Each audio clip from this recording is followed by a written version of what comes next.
A magnificent mansion, a perfectly manicured garden, and a beautiful blonde woman stood before him. The scene immediately reminded him of the world of an otome game. He wondered if this was an otome game, but continued sipping his tea and decided to think about it later. The blonde girl asked if he was listening to her. He replied that, of course, he was paying full attention. She went on to tell some story, but before she could finish, he exclaimed how interesting it was. She yelled that she wasn't finished and that she was tired of it. She demanded that he behave like a gentleman and at least try to be a little like Roy. He wondered who Roy was, and only upon hearing that name did he truly believe he was in an otome game, because the blonde woman kept talking about Roy. He was so oblivious that only upon hearing that name did he realize everything. Roy was the first prince, the number one target in your star, the male protagonist, if he remembered correctly. Your star. I'll do anything for you. That was the name of the game. How did he know about this game? It's simple. He used to help his sister play it. He remembers his sister telling him all about the game in a previous life. And in this world, he's an only child. The girl sitting opposite him was Lydia von Ernst, the Duke's daughter, and also the antagonist in Roy's storyline. Lydia was Roy's fiancée, a woman not to be taken lightly. And now, the two of them were in a corner of her expansive garden. He was also the son and apprentice of the Duke's gardener, Isaac Baumgarten. Although previously when he helped his sister play this game, he had never seen any apprentice gardeners before. In this case, he wasn't even a minor character. 3 years ago, in the grand hall of the Ernst mansion, he was born with memories from a past life. But what good was that knowledge? He didn't think he should tell anyone about it. The day he entered the mansion, he became his father's apprentice. Now they were standing in the Duke's residence. The Duke descended the stairs. Upon seeing Isaac, he remarked that the boy was very charming. Isaac looked at the Duke and thought to himself that he was very handsome. His father greeted the Duke and said that his son was still young, but he was confident that he could train him properly. Before starting work, he wanted to introduce the boy to the Duke. The boy said, "My name is Isaac Baumgartner. It is an honor to meet you." The Duke introduced himself as Gerald and said he was pleased to meet Isaac. He remarked that the boy looked very young and asked how old he was. Isaac's father replied that his son was only 7 years old.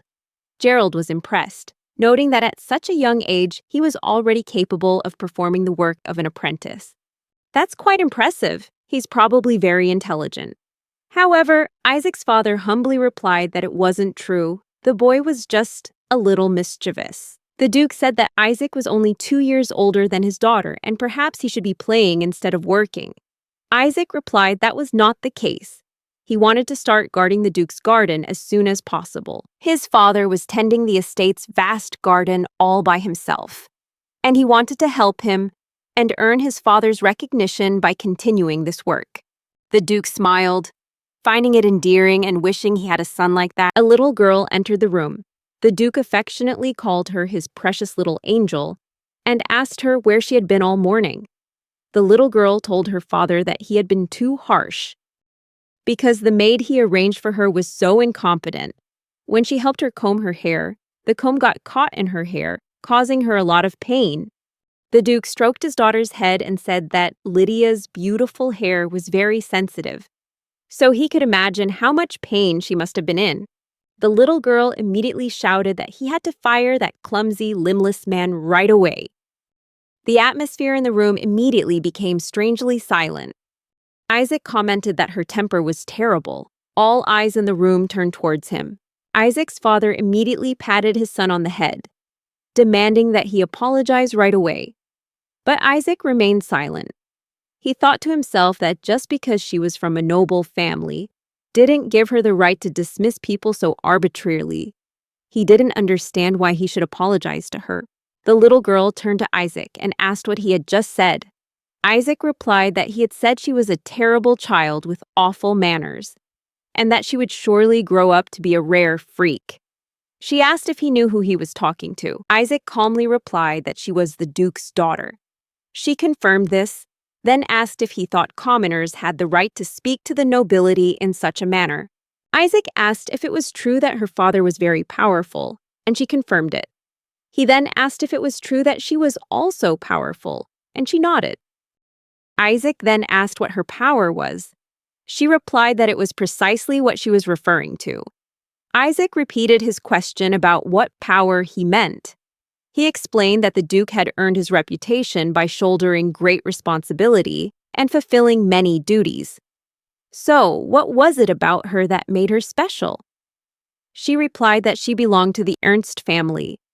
Isaac then asked if it wasn't her father, as the head of the family, who had the sole authority to decide who was dismissed or not. The girl was flustered, unsure how to answer. She raised her hand to slap him, but he only looked at her with a chillingly cold gaze. The girl was stunned. He, on the other hand, said that if she had to resort to violence, then she had already lost, and he hadn't even needed to use his strongest card yet. Clearly, she couldn't answer his question. Of course, she knew she was still a long way from her father. The little girl clenched her fists, turned her back, and ran away. Isaac sensed the imminent danger from his father, but the Duke stopped him and expressed his gratitude to him. He hastily apologized, saying he didn't understand why he had acted that way and hadn't thought carefully before speaking to the Duke's daughter. But the Duke felt that Isaac had actually saved him. Normally, he couldn't even bring himself to scold his daughter. Responding to a question with a question intrigued him, and he thought he should try it out. Isaac secretly recalled that he had tested this tactic on his sister in a previous life. At that moment, the butler came out and reminded the Duke of the time. The Duke said he had to leave, but would be back soon. As he left the room, he added that his sweet Lydia was as beautiful as an angel, and he could assure him that her inner world was just as beautiful as her appearance. Isaac agreed, but wondered why all parents could love their children so blindly. As the father and son left the Duke's house, the father became angry and scolded him, saying that he should have apologized sincerely. Isaac replied that he was truly, truly remorseful. Lydia was sitting alone at a table on the patio at that moment, having lunch. The little girl thought to herself that she couldn't find any words to respond at the time, which is why she had to retreat so hastily. But sooner or later, she would show that insolent person who was in charge here. She turned to the servant and asked who the boy from that morning was. The servant replied that he had accompanied Mr. Baumgartner and was probably the gardener's apprentice. The girl was surprised to learn that such an uneducated person was one of the servants in her house.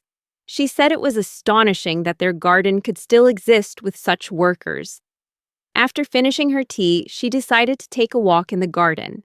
When she got to the garden, she saw Isaac working and asked him to stop for a moment. He continued working and asked what was wrong.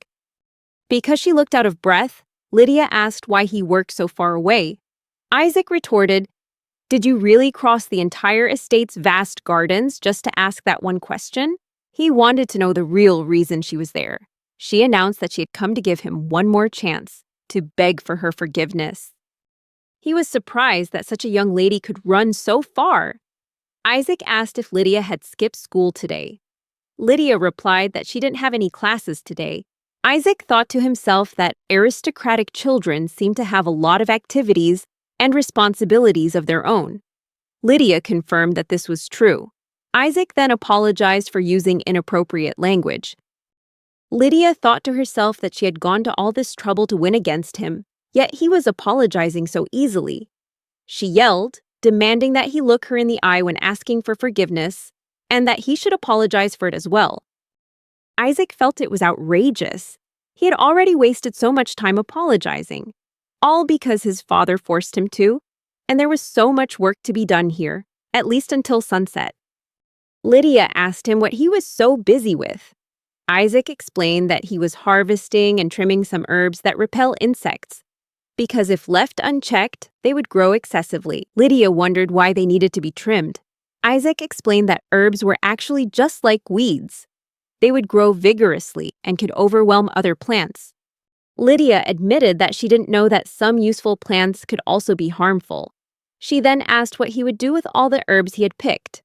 Isaac explained that he would ask the kitchen staff if they needed any, and give the rest to his mother. Those plants can be used to marinate meat or make tea. Lydia looked surprised.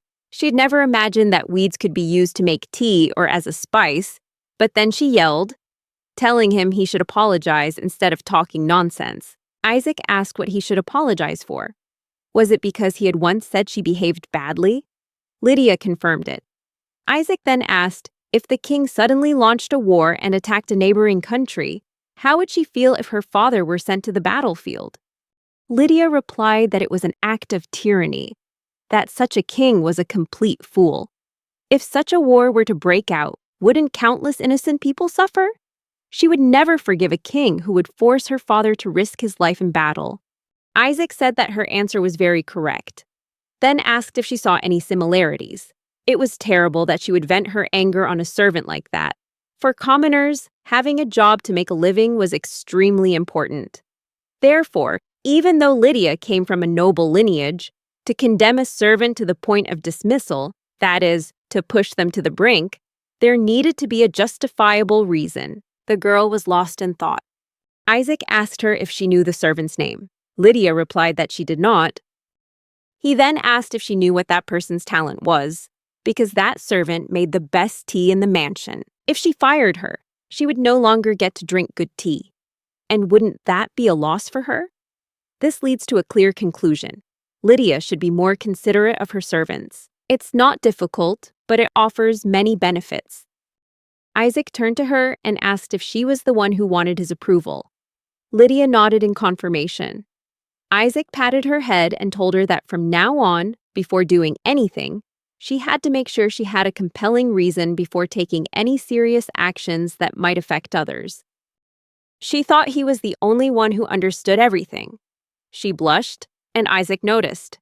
She slapped his arm and asked who was responsible for this.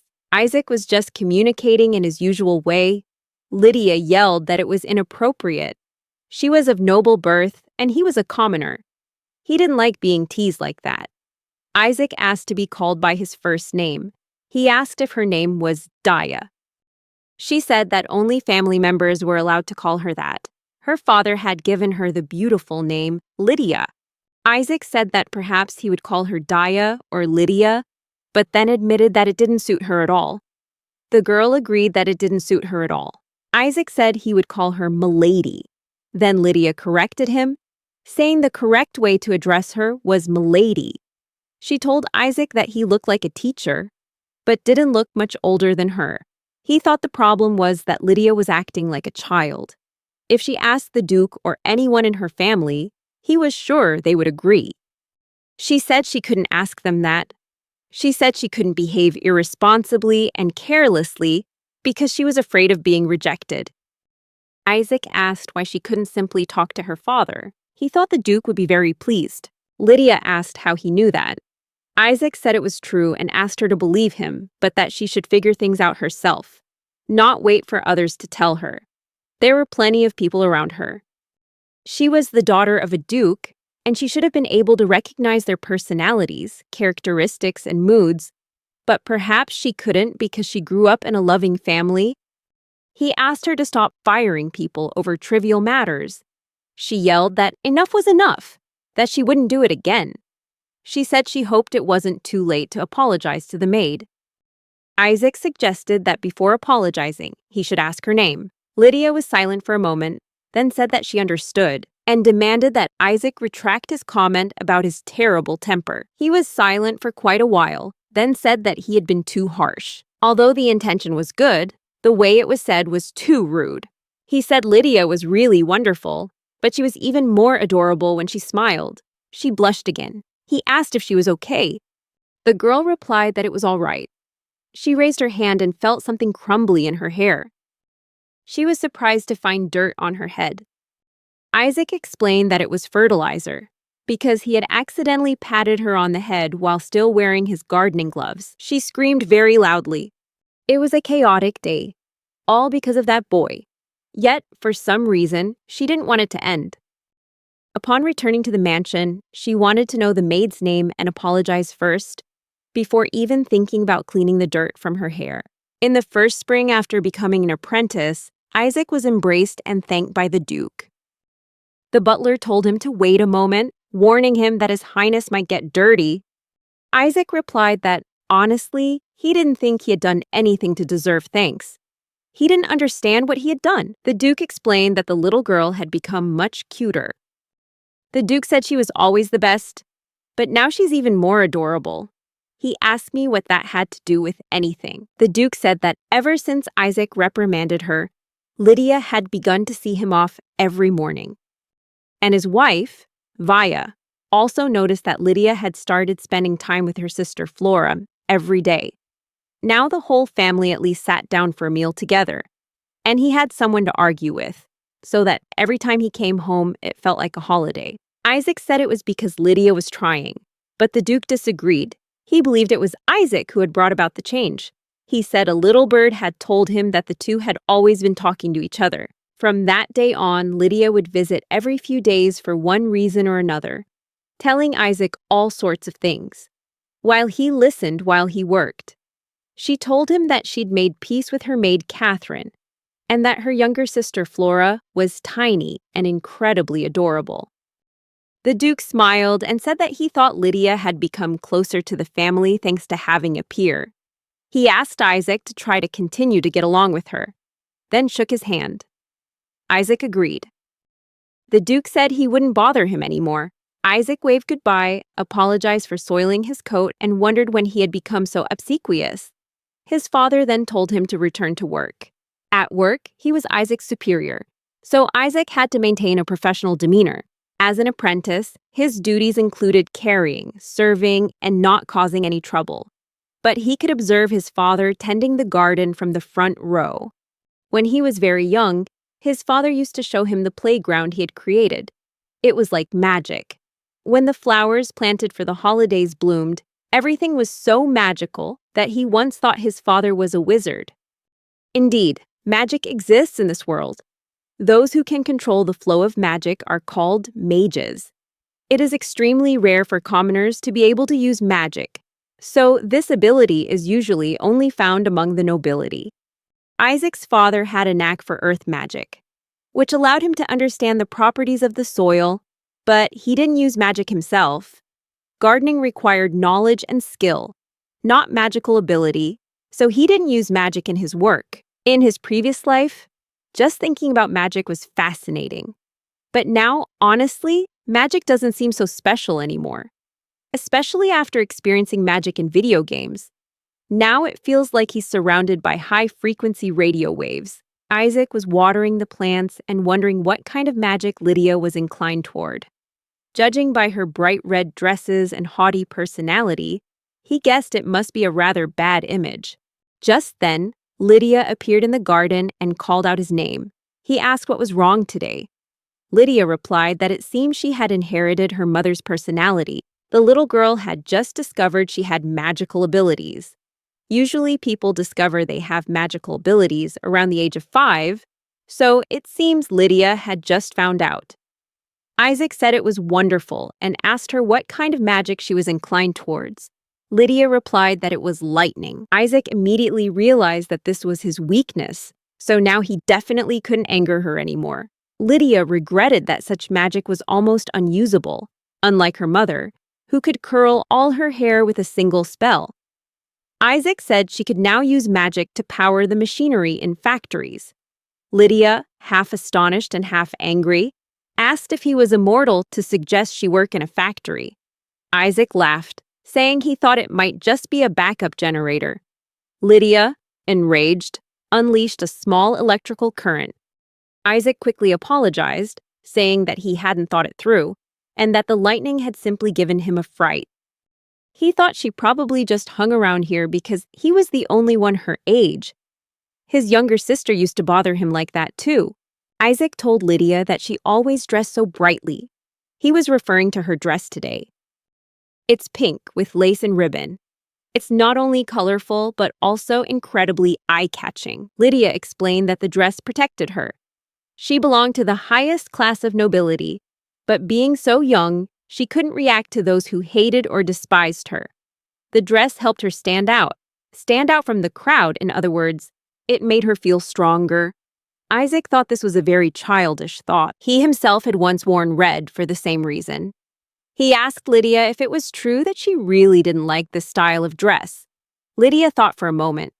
Isaac then asked what she would like to wear if she had the choice. Lydia thought for a moment and then replied that she wanted to wear softer colors, like her mother. She wanted to try, but couldn't.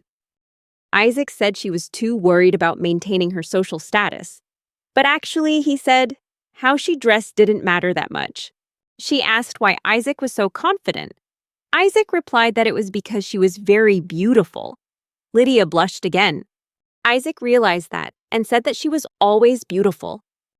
Frank, sincere, and full of confidence. And really, what other people say doesn't matter. She asked Isaac why he was acting like that and if there was something wrong with him. She felt confused. Isaac said that was enough and hoped to see her in a new image soon.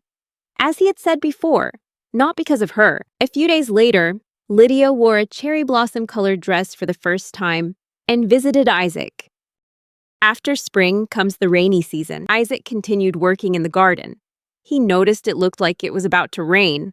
Because he had a penchant for water magic, he could sense the approaching rain. He was a little worried, as it seemed like a big thunderstorm was coming. His father said they probably wouldn't be home anytime soon. When the storm hit, the gardeners took shelter in a small hut. If anything happened to the garden, they could intervene immediately. Isaac said that if that happened, he should let his mother know they would be staying overnight.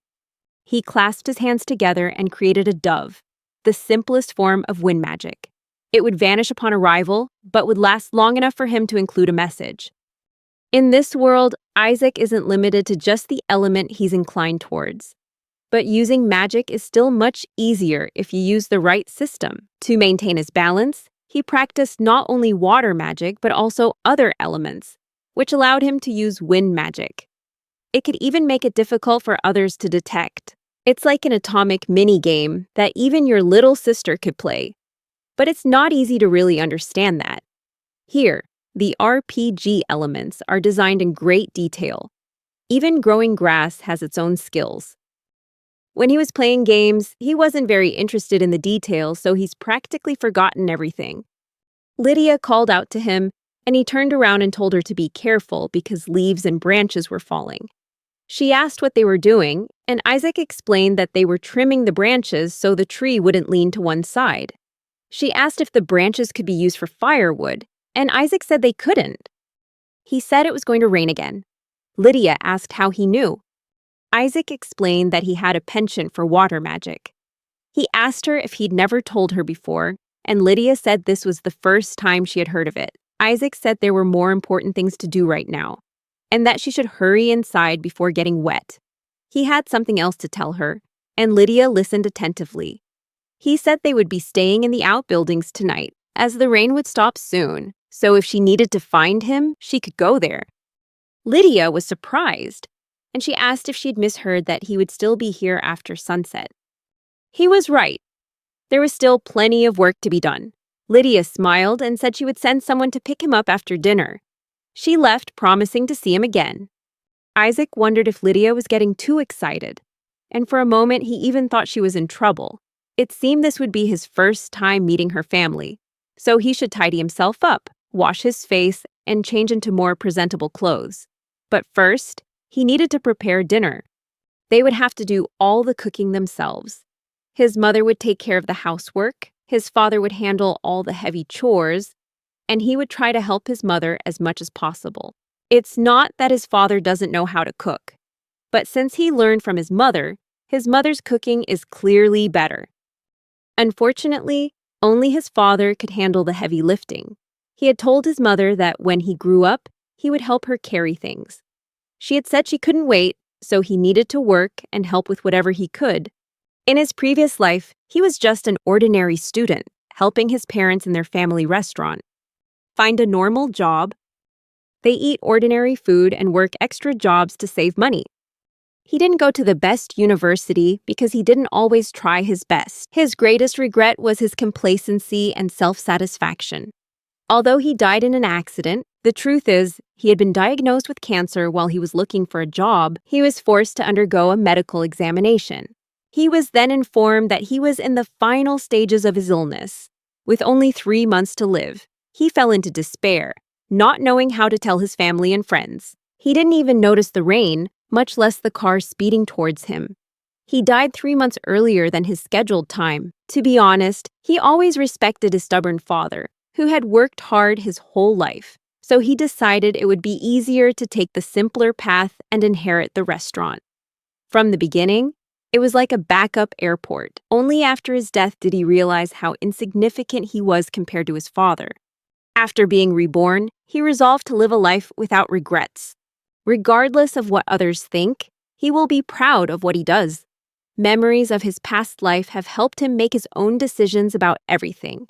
His father came down the stairs, patted his head, hugged him, and told him to hurry because the thunder had started to rumble. He lifted the boy onto his shoulders and ran home. The wind was blowing strongly. Father ran quickly through the garden. Isaac felt excited. He told his father that he had completely forgotten and asked him to stop in the kitchen. Isaac hugged his father tightly and thanked him for everything.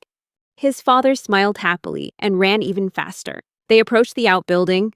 Isaac wondered if the gardener's outbuilding was really like that.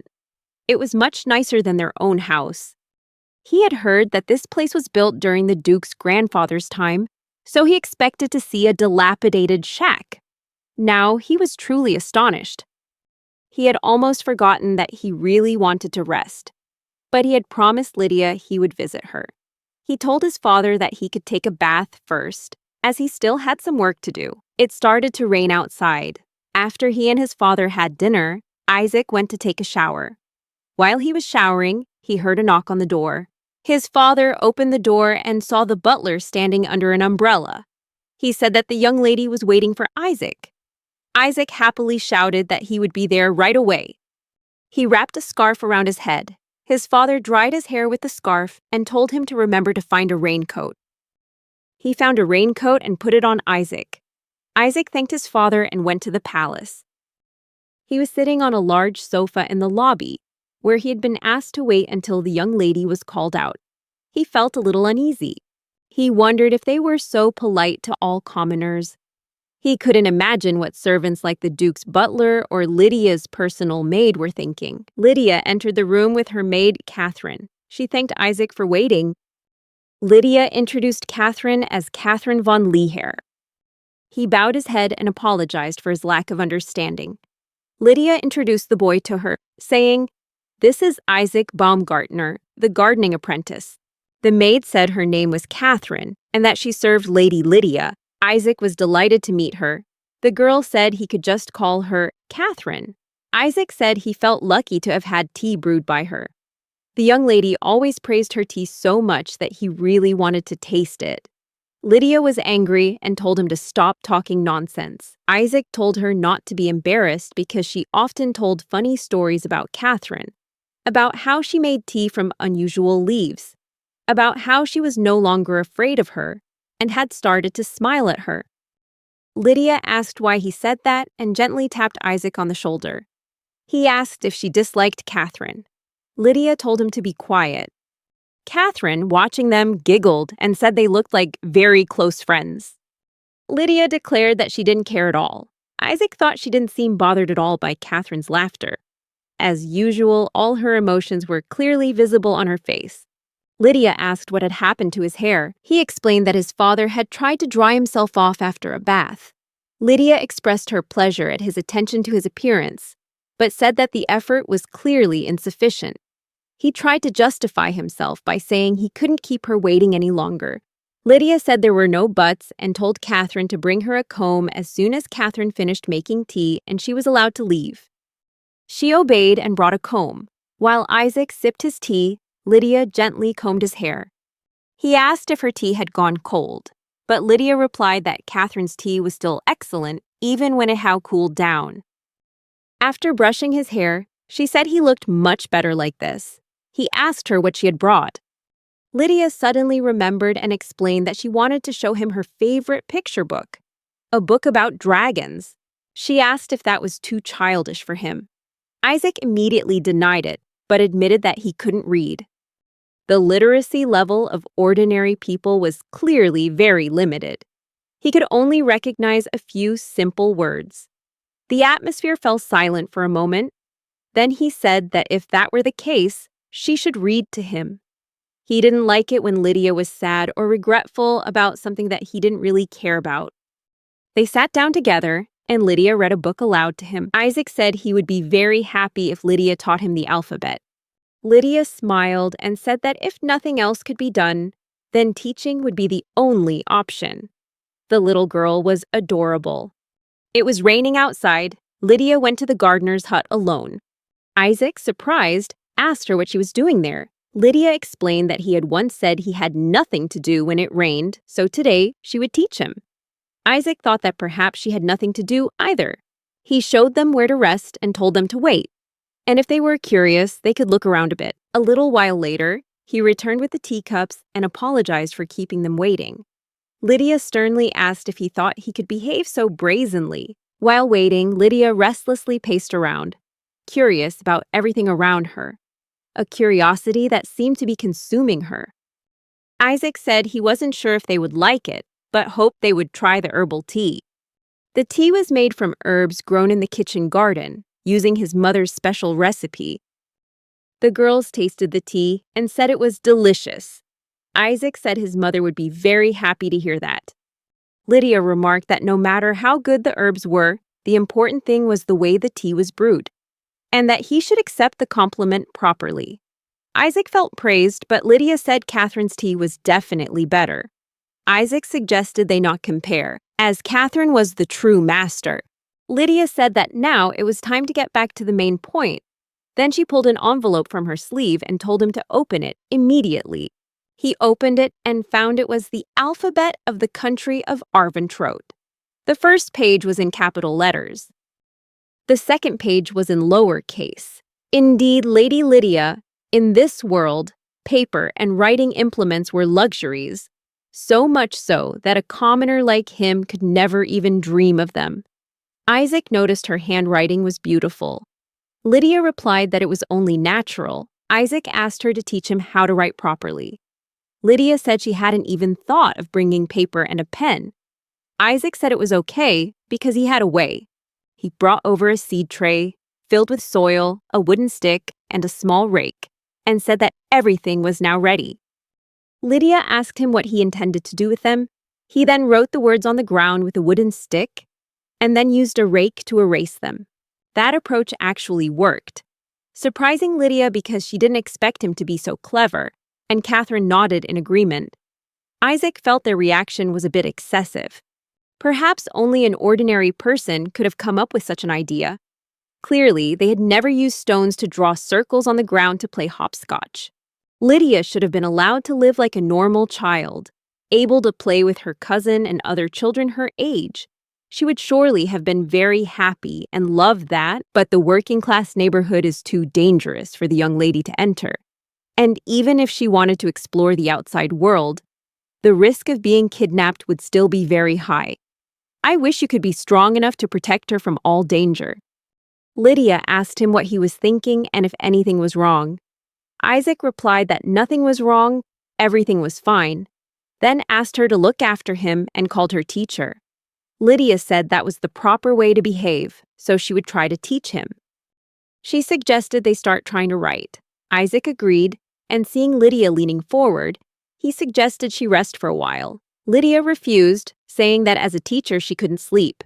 But as soon as she finished speaking, she drank all the tea, then leaned against Catherine's shoulder and fell asleep. She placed Lydia on the sofa, while Isaac and Catherine burst out laughing. Catherine thanked him for that. Isaac replied that he was the one who should apologize for his thoughtless behavior. This made things worse for everyone. Catherine said she was touched that a stranger had stood up to defend her, and then Lydia unleashed all her anger on him. Isaac recalled that not only Lydia, but also her father had intervened. Catherine laughed and confessed that she wasn't as talented as her sisters and couldn't become the heir like her brother. Losing her job would cause a lot of trouble for the family. Lydia had once said that the head of the Lahar family was a baron, to the point that they didn't even have their own land. In families like theirs, it was perfectly normal for daughters to work for higher-ranking aristocrats or enter into political marriages. Because of her freckles, Catherine's father disowned her and sent her to work. If she were fired, she didn't know where her life would go. But now, serving Lady Lydia, Catherine said she couldn't be happier. Looking at them now, they look like two sisters. That incident, of course, is in the past. Isaac said she looked like a daisy, and when she smiled, it was like a daisy in full bloom. He said no one would marry her, that her father clearly had a problem with his eyesight. She said that wasn't the case, but Isaac thought it needed to be addressed. Lydia mumbled something in her sleep, and Isaac noticed that the young lady was fast asleep. Catherine explained that the young lady had stayed up late last night. Isaac asked why she wasn't asleep, and Catherine explained that the young lady had been writing and wouldn't give up until she was satisfied with the result. Isaac put the papers away and said he would keep them. His father called him, calling him Zach. He walked into the room and said it was time. Lydia woke up, Catherine greeted her good morning, and she was half asleep, wondering why she called him Zach. He said it was his nickname and that she could call him that. Lydia agreed. Then he remembered something and said that was incorrect. Isaac asked her what she was saying, if something was wrong. She replied that her behavior was unbecoming of a duke's daughter. Isaac reminded her that she used to have such a sweet smile. She asked him to forget about it. The duke wrote a letter and described his daughter, saying that she had begun to see him off with a smile on her face, very lovely with her shy demeanor, and even somewhat endearing. The respectful butler addressed him and asked if he should be doing more work with his hands than with his words. The duke joked that his hands were not for boredom, but the butler pointed out that if he had been a little quieter, he could have worked faster. The duke said he would die if he didn't share his family's love with the world. Did the butler want him dead in the first place? He had insisted that the duke not speak of this outside the mansion, and now he had to restrain himself in his work. The butler said that his admiration knew no bounds. The duke agreed, for his love for his family was infinite. Butler Heinz frowned upon hearing this. He asked the duke to consider his position and the opinions of others. Although he was a faithful husband, many women tried to seduce him without success, and the duke always made decisions calmly. With a slight smile, he became known as the Ice Duke. There's another reason for this nickname. He possesses a rare ability with the two elements, water and wind, allowing him to use ice magic. His magical abilities far surpass those of ordinary humans. With such talent, at the age of 24, he became the head of 3 departments: magic, medicine, and pharmaceuticals. This earned him the nickname Sanshu Chu. Despite his high status, but there were no malicious rumors about the duke, which was a sign of his competence. But many people don't know that the Ice Duke actually melts in the embrace of his family. As long as he had his family, he didn't care much about other people's opinions. Heinz said that when Lady Lydia heard how hard he was working, she was filled with joy and respect. The Duke exclaimed that he would do his best for his precious daughter. The Duke smiled and said he had a wonderful assistant. Heinz said he was the Duke's butler. At that moment, there was a knock at the door. Lydia asked if her father was there. The Duke replied that it was an angel who had descended from heaven, incarnated as his Lydia. Heinz opened the door and said that this was outrageous. The Duke claimed he had simply spoken the truth. He asked what had happened and why she had come to see him while he was working. She said she had heard he didn't have much to do that day, so she thought they could visit Flora together. Only then did she ask if it would be a bother to him. The Duke thought it was a wonderful invitation. He would be delighted to spend time with his princesses, especially now that he had finished his letters. The butler wanted to know when he had finished his letters. They walked through the castle together, and the Duke apologized for being busy all day long. Lydia said she was happy to see her father working so hard. The Duke thought he felt happy now because he had done a good job, and he thought about how Dennis worked with Isaac. Lydia brought a book and said it was for Flora. Her father asked her again if it was too soon. Lydia replied that this was a different matter, and she would show him later. The Duke said he would look forward to it. They entered Flora and Mama's room, and the Duke praised his wife, saying she was still as beautiful as ever, like a goddess. Lydia looked up from behind him and asked if she could come in. Via saw Gerald and Lydia. Via was delighted. She was sure Flora would be happy to see them. The Duke apologized for being late, and Via smiled brightly, saying she must have had urgent business. He then said that he had to write a few letters. His wife realized that this was true, and it was quite common. The Duke explained that although the demanding nature of the job did not bring him happiness, the only thing he desired was to be needed for his wife. Via smiled at that moment. Lydia played with Flora and said that Flora was lovely. They enjoyed their time together. The Duke suggested going for a walk as soon as the rain stopped. Lydia excitedly exclaimed that if they went, she knew a wonderful place to see hydrangeas. Her father agreed, saying she had done a good job exploring their garden. She admitted that she'd been strolling there frequently lately. Gerlard asked Via if he had ever told her about Isaac. Lydia shrieked a warning. Via explained that she had heard from the maids that Lydia had been seen with a young gardener apprentice, and she was upset that Lydia hadn't spoken up herself. Lydia said that it was because she was afraid her mother would be upset since he was a commoner. Via asked her if he was a close friend of hers. The little girl thought for a moment, then nodded. Via said she wanted to meet him. Lydia felt both happy and relieved. She promised that if Isaac was rude in any way, she would personally scold him. Her mother realized that they had become close enough to call each other by nicknames. Lydia yelled that her mother had completely misunderstood. Gerlard asked if he should start getting jealous of Isaac, while her mother said he must be a wonderful boy if she was so worried. Lydia yelled that everyone had misunderstood. Her mother and father laughed. While talking to her father, Lydia remembered she had something to say. She handed him the book and said that this was what she wanted to ask.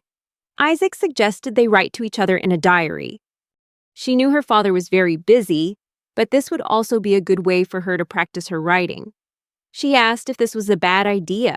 Gerlard thanked God for giving him such a daughter.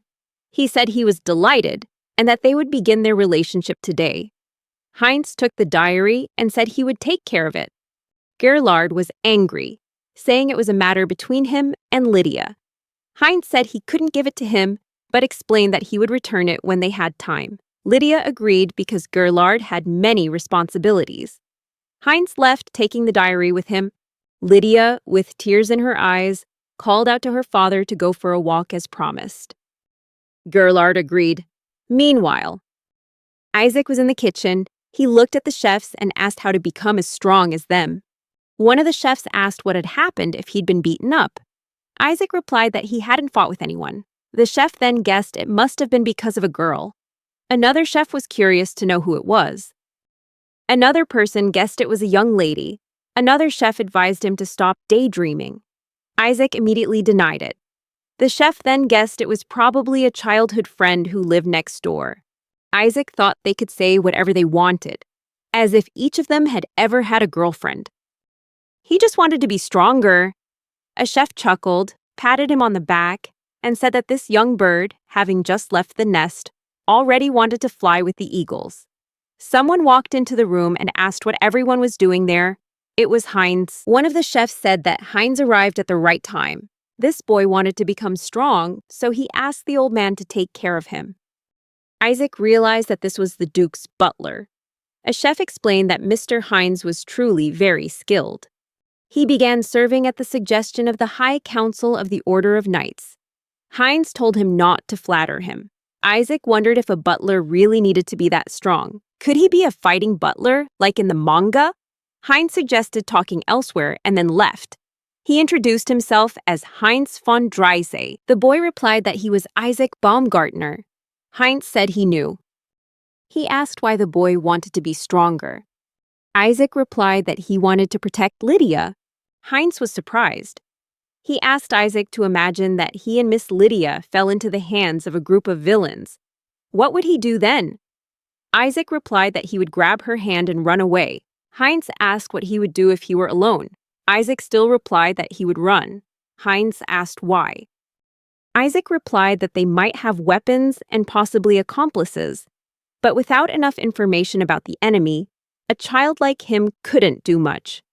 Therefore, he would run away and hide or find a safe place. Even if he were alone, he still wanted to protect those close to him. Heinz sighed, saying that was fine.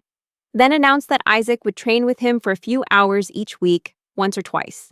They would schedule it to fit Dennis's timetable. The job gave Isaac some exercise, but at his age, he could do 50 push-ups, 50 squats, 50 sit-ups, and run 5 kilometers a day. Isaac was delighted. After a while, he sat in the garden and thought about what he really wanted to eat.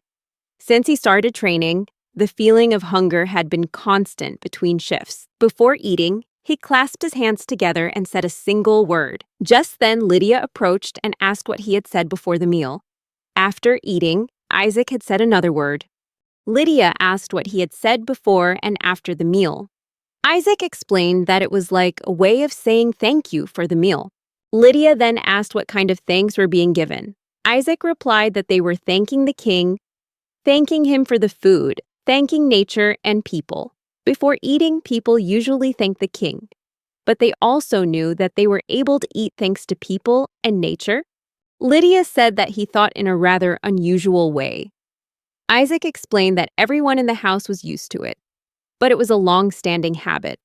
Lydia thought that it was actually right and a good idea. Isaac smiled. Lydia asked why he was laughing. He said he simply liked the way she listened to him so attentively. Then he asked if she had come just for that, or if something else had come up. Lydia said that her mother wanted him to come for tea at 3 o'clock, so he should get ready then. Then she ran off. Isaac wondered whether he should prepare himself for a reprimand or something else. Later, Isaac went to Lydia's house, and they sat at the table drinking tea. Lydia's mother held baby Flora in her arms and smiled. Isaac had absolutely no idea what was happening. Shouldn't the atmosphere of an afternoon tea be more relaxed? He felt awkward, and Lydia seemed a little embarrassed. Isaac thanked them for the invitation. He was truly impressed to have the opportunity to enjoy the famous black tea infused with fruit for the first time. Lydia's mother was pleased that he enjoyed it and told him not to hesitate if he wanted more, and she also hoped to see him again. Lydia's failure to introduce them sooner was regrettable, and she wished she could be as close to Isaac as she was to Gerlard. It wasn't fair that only Lydia's father knew him. Isaac said he would be happy to visit them. Lydia's mother happily explained that it was thanks to him that Lydia had started wearing dresses and colors that suited her better. He noticed how well their colors complemented each other. Lydia was wearing a lilac dress, while the Duchess was wearing purple. He recalled the first time he'd met Lydia, when she was wearing a bright red dress. Lydia's mother had said that, despite Lydia's stubbornness, it was Isaac who had changed her. Lydia shouted that no one could make her change. Isaac turned to Lydia's mother and addressed her as Mrs. Octavia. But Lydia's mother asked if he wasn't tired of saying it all the time, and suggested he just call her Via. Isaac admitted he didn't like long names either. Shorter names were easier. But he also noticed that Lydia was looking at him with disapproval. It seemed she didn't want a commoner like him to call her mother in such a familiar way. Octavia asked Lydia why she didn't just let Isaac call her Dia if she was jealous. Lydia insisted she wasn't. So her mother said that if that's the case, then let him call her that. Like a mother cat teasing her grumpy kitten, Lydia wouldn't be happy about it. But it seemed he needed to call the Duchess by a simpler name. Though he didn't want to upset her, he suggested to her mother that he call her Madam. Lydia yelled at him to stop calling her mother by that strange nickname. Lydia's mother laughed and said she liked the name. Lydia blushed again. Isaac told Lydia to pass him the cup, but Lydia said that he already had his own cup. Isaac insisted and asked if it was really that difficult. Finally, Lydia handed him a cup of tea and he thanked her. He held the cup in his hand for a few minutes before handing it back to Lydia. Lydia took a sip and noticed the tea had cooled. She asked him how the tea had cooled down so quickly since it had been hot before. Isaac explained that he had only cooled the tea using magic, and then asked Lydia if she liked iced tea, and if it truly made her feel relaxed. Lydia then asked him how he managed to use magic silently, especially ice magic. Did he have a knack for using 2 elements? Isaac denied it, saying he could only use elements other than his primary one to a limited extent. After water, all his remaining mana was transferred into wind. Via said this was the first time she'd seen someone use magic outside of their elemental abilities. Lydia asked why he did it without making a sound, how he could use magic without calling out its name. Isaac explained that he was simply asking the spirits for help. Lydia asked how they could help instead of summoning them with her own power. Isaac replied that he didn't have the power to summon them. He couldn't even see them. Via explained that the status of nobility depended on the amount of mana they could use to summon and control spirits.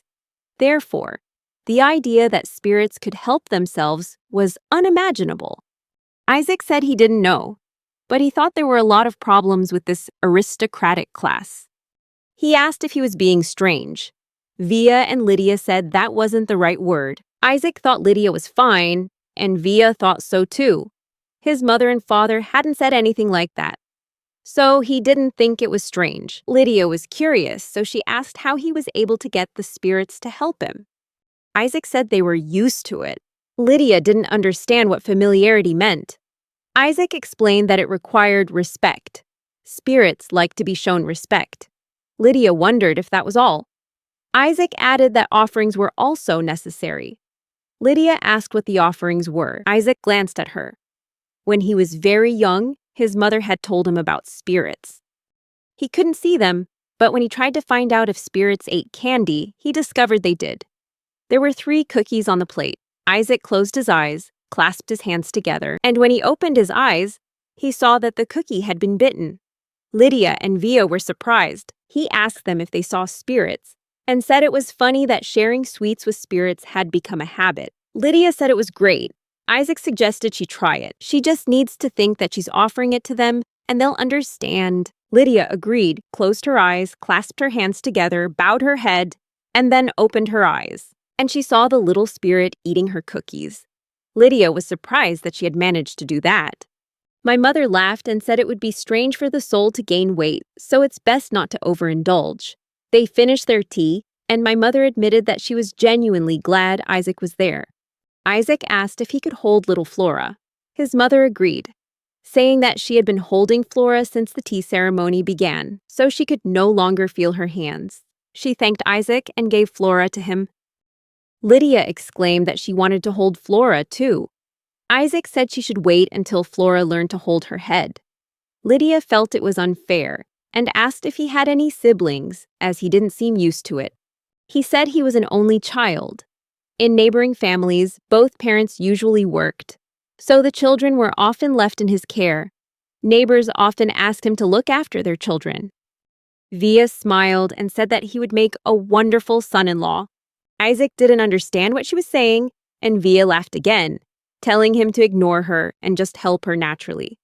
Isaac thanked her. And he realized that in front of him was an empty plate. Behind it were some cookies, and in his hands was Lydia's sister. He knew he was trapped and looked at Lydia with a questioning gaze. Lydia asked him what he wanted from her. He asked for a cookie. Lydia blushed. Isaac realized he was so hungry he'd said something silly. He apologized and explained that it was because of Flora. Lydia gave him a cookie. He opened his mouth and Lydia placed the cookie inside. He took a bite, ate it, and thanked Lydia. She gave him another one, and Isaac asked if that was okay. Lydia nodded. He thanked her and ate another piece of cake. He thought he'd have to bring something to thank her next time. He went outside. He was recognized by the children on the street. They asked if he had work to do and invited him to play. He said he was on his day off. A little girl asked him what he had just been doing. Isaac explained that he had been training to improve his strength, meeting Heinz's standards. Someone smirked and said he was weak and scrawny. Isaac explained that he had only just begun. The girl asked why he had started training so suddenly. Isaac didn't know the big reason. The girl reported that she smelled the scent of a girl, the only child of a working-class family. The girl's name was Maria. A 4-year-old child shouldn't say that. They started laughing, saying that was spot on. Isaac, accused of being a womanizer, retorted, "So what?" He asked the other boys if they also wanted to protect their mothers and sisters. So what was wrong with being stronger for a woman? A boy who works in the labor class, Johann, says he will become strong because of his mother. Paul said he would get rid of his sister's boyfriend. Johann suggested playing at night to become stronger. Isaac said he couldn't. His mother had a lot of work to do. Maria felt guilty but decided she would pretend to be fooled. But only this time. Isaac asked her what she was talking about. Then he went home and asked his mother if she had asked him to buy anything else, and if he could get some more flour and eggs. When his mother asked why, Isaac said he wanted to bake cookies and bring them to Lydia. They had offered him tea and pastries, so he wanted to thank them to show his gratitude to Lydia. His mother was surprised to hear him speak of the Duke's daughter. She asked what kind of person the little girl was. Isaac explained that the girl's moods changed constantly, but she was also very sweet and lovely. My mother remarked that he was indeed her father's son, then asked if he knew why she married him. He didn't say much, but he was always sweet and charming, and he often bought things for her. That's why she fell in love with him. So she told Isaac to be careful. He asked what he should be careful about. His mother explained that he shouldn't say things that could be misunderstood. Isaac replied that he was only saying what he really thought. His mother thought that was the problem. She took him shopping and allowed him to take some eggs and flour. Isaac went outside and decided to get the eggs first. Then he saw potatoes and heard people talking about something. They were looking at something, a strange light. No one understood what was glowing there. Isaac pushed his way to the front and also saw a flash of light. There was a boy standing there. Blonde hair was rare among commoners, so he was probably a nobleman. Isaac asked the boy if he was lost, but he didn't say anything. Isaac asked again, but the boy remained silent, only later speaking up to say that he had gone outside intentionally. But now he didn't know the way home, so he was probably lost. Everything around him was sparkling and dazzling. Isaac said something must be wrong. The light was so strong that people had to squint to see.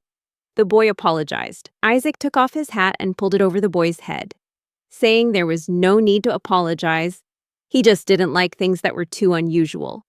But wearing the hat would be much more comfortable. Isaac took the boy's hand and invited him to come along. The boy asked where he was going. Isaac explained that they could find someone the boy knew on the main road, as he was also planning to meet an acquaintance. He said he had actually been told that if anything happened, he should go to the square with the fountain. Isaac suggested going there. He led the way and pulled the boy along. The boy then asked how Isaac knew he was a nobleman. Isaac explained that it was obvious from his clothes, but the boy said he had deliberately bought the simplest outfit, without any fringes or decorations. Isaac told him he should wear a wig, since commoners rarely have blonde hair. The boy said he would be more careful next time. Isaac offered to lend him his clothes if he needed them again, just by saying so. The boy asked if that was true, then said that he wasn't supposed to associate with commoners. Isaac then revealed his name was Isaac. His father, Dennis, was a gardener, so pretending to need to see him would make it easier to find him. The boy remembered that he knew the Duke's gardener. He immediately praised Isaac for being very intelligent. Isaac told him not to stare at him anymore because he was too dazzling. The boy said this was the first time he had met someone like Isaac, and he'd had many new experiences. Isaac said he should have been annoyed because this boy was suspiciously strange, too kind, to the point that Lydia would have screamed. The boy explained that his father had taught him to look at the world from different perspectives. He said that it was important to keep an open mind to new things. That's why he came here today, to observe the lives of ordinary people. He remembered Lydia, who, despite belonging to the upper class of nobility, was still too young to face the hateful and contemptuous stares. Isaac told the boy that he was surrounded by adults, and therefore children from aristocratic families couldn't live like normal children. The boy asked how Isaac knew that, and Isaac replied that the boy's tone was too mature, and that he should have more friends and play more. The boy thought about the word friends. Then he shook Isaac's hand and asked if he could be friends with Isaac. Isaac grinned broadly, but declined. Not just because the boy was too flashy, but also because of several other things that bothered him. He didn't like the boy's appearance, nor did he like the way he thought like an adult, believing it was necessary. The boy laughed, saying he never expected to be so harshly rejected just because of his appearance. Isaac realized that this boy was indeed very strange. The boy laughed again, saying that no one had ever told him that, then suddenly remembered that he hadn't introduced himself. He took off his hat and said his name was Leo. Isaac said that he was too dazzling, which annoyed him. He pulled Leo along with him, and they both ran down the street, suddenly spotting hydrangeas in full bloom. But something is wrong. White hydrangeas are very rare. This was the first time Isaac had seen them in this country. These flowers can change color depending on their proximity to magical elements. They are usually orange when influenced by the earth element or blue due to the water element. An old man who owned a flower shop once said that the Ministry of Magic had tasked him with researching the correlation between the colors of hydrangeas and the elements in order to increase diversity. Leo nodded, saying he knew they were rare, but asked what element made them white. Isaac didn't have time to answer. Then the door swung open, and a girl poked her head out and asked what they wanted with her family. Isaac saw the astonished look on Leo's face as he gazed at the girl, and couldn't understand why the boy was so shocked. The girl was very cute, but Leo didn't look like an ordinary person who had just come out of the circus. Isaac bowed his head in apology, explaining that he was a gardening apprentice and that these flowers were truly rare. The little girl then asked why the flowers were rare. Isaac asked if her house always had white hydrangeas like that every year, and who took care of them. The little girl replied that she did it herself.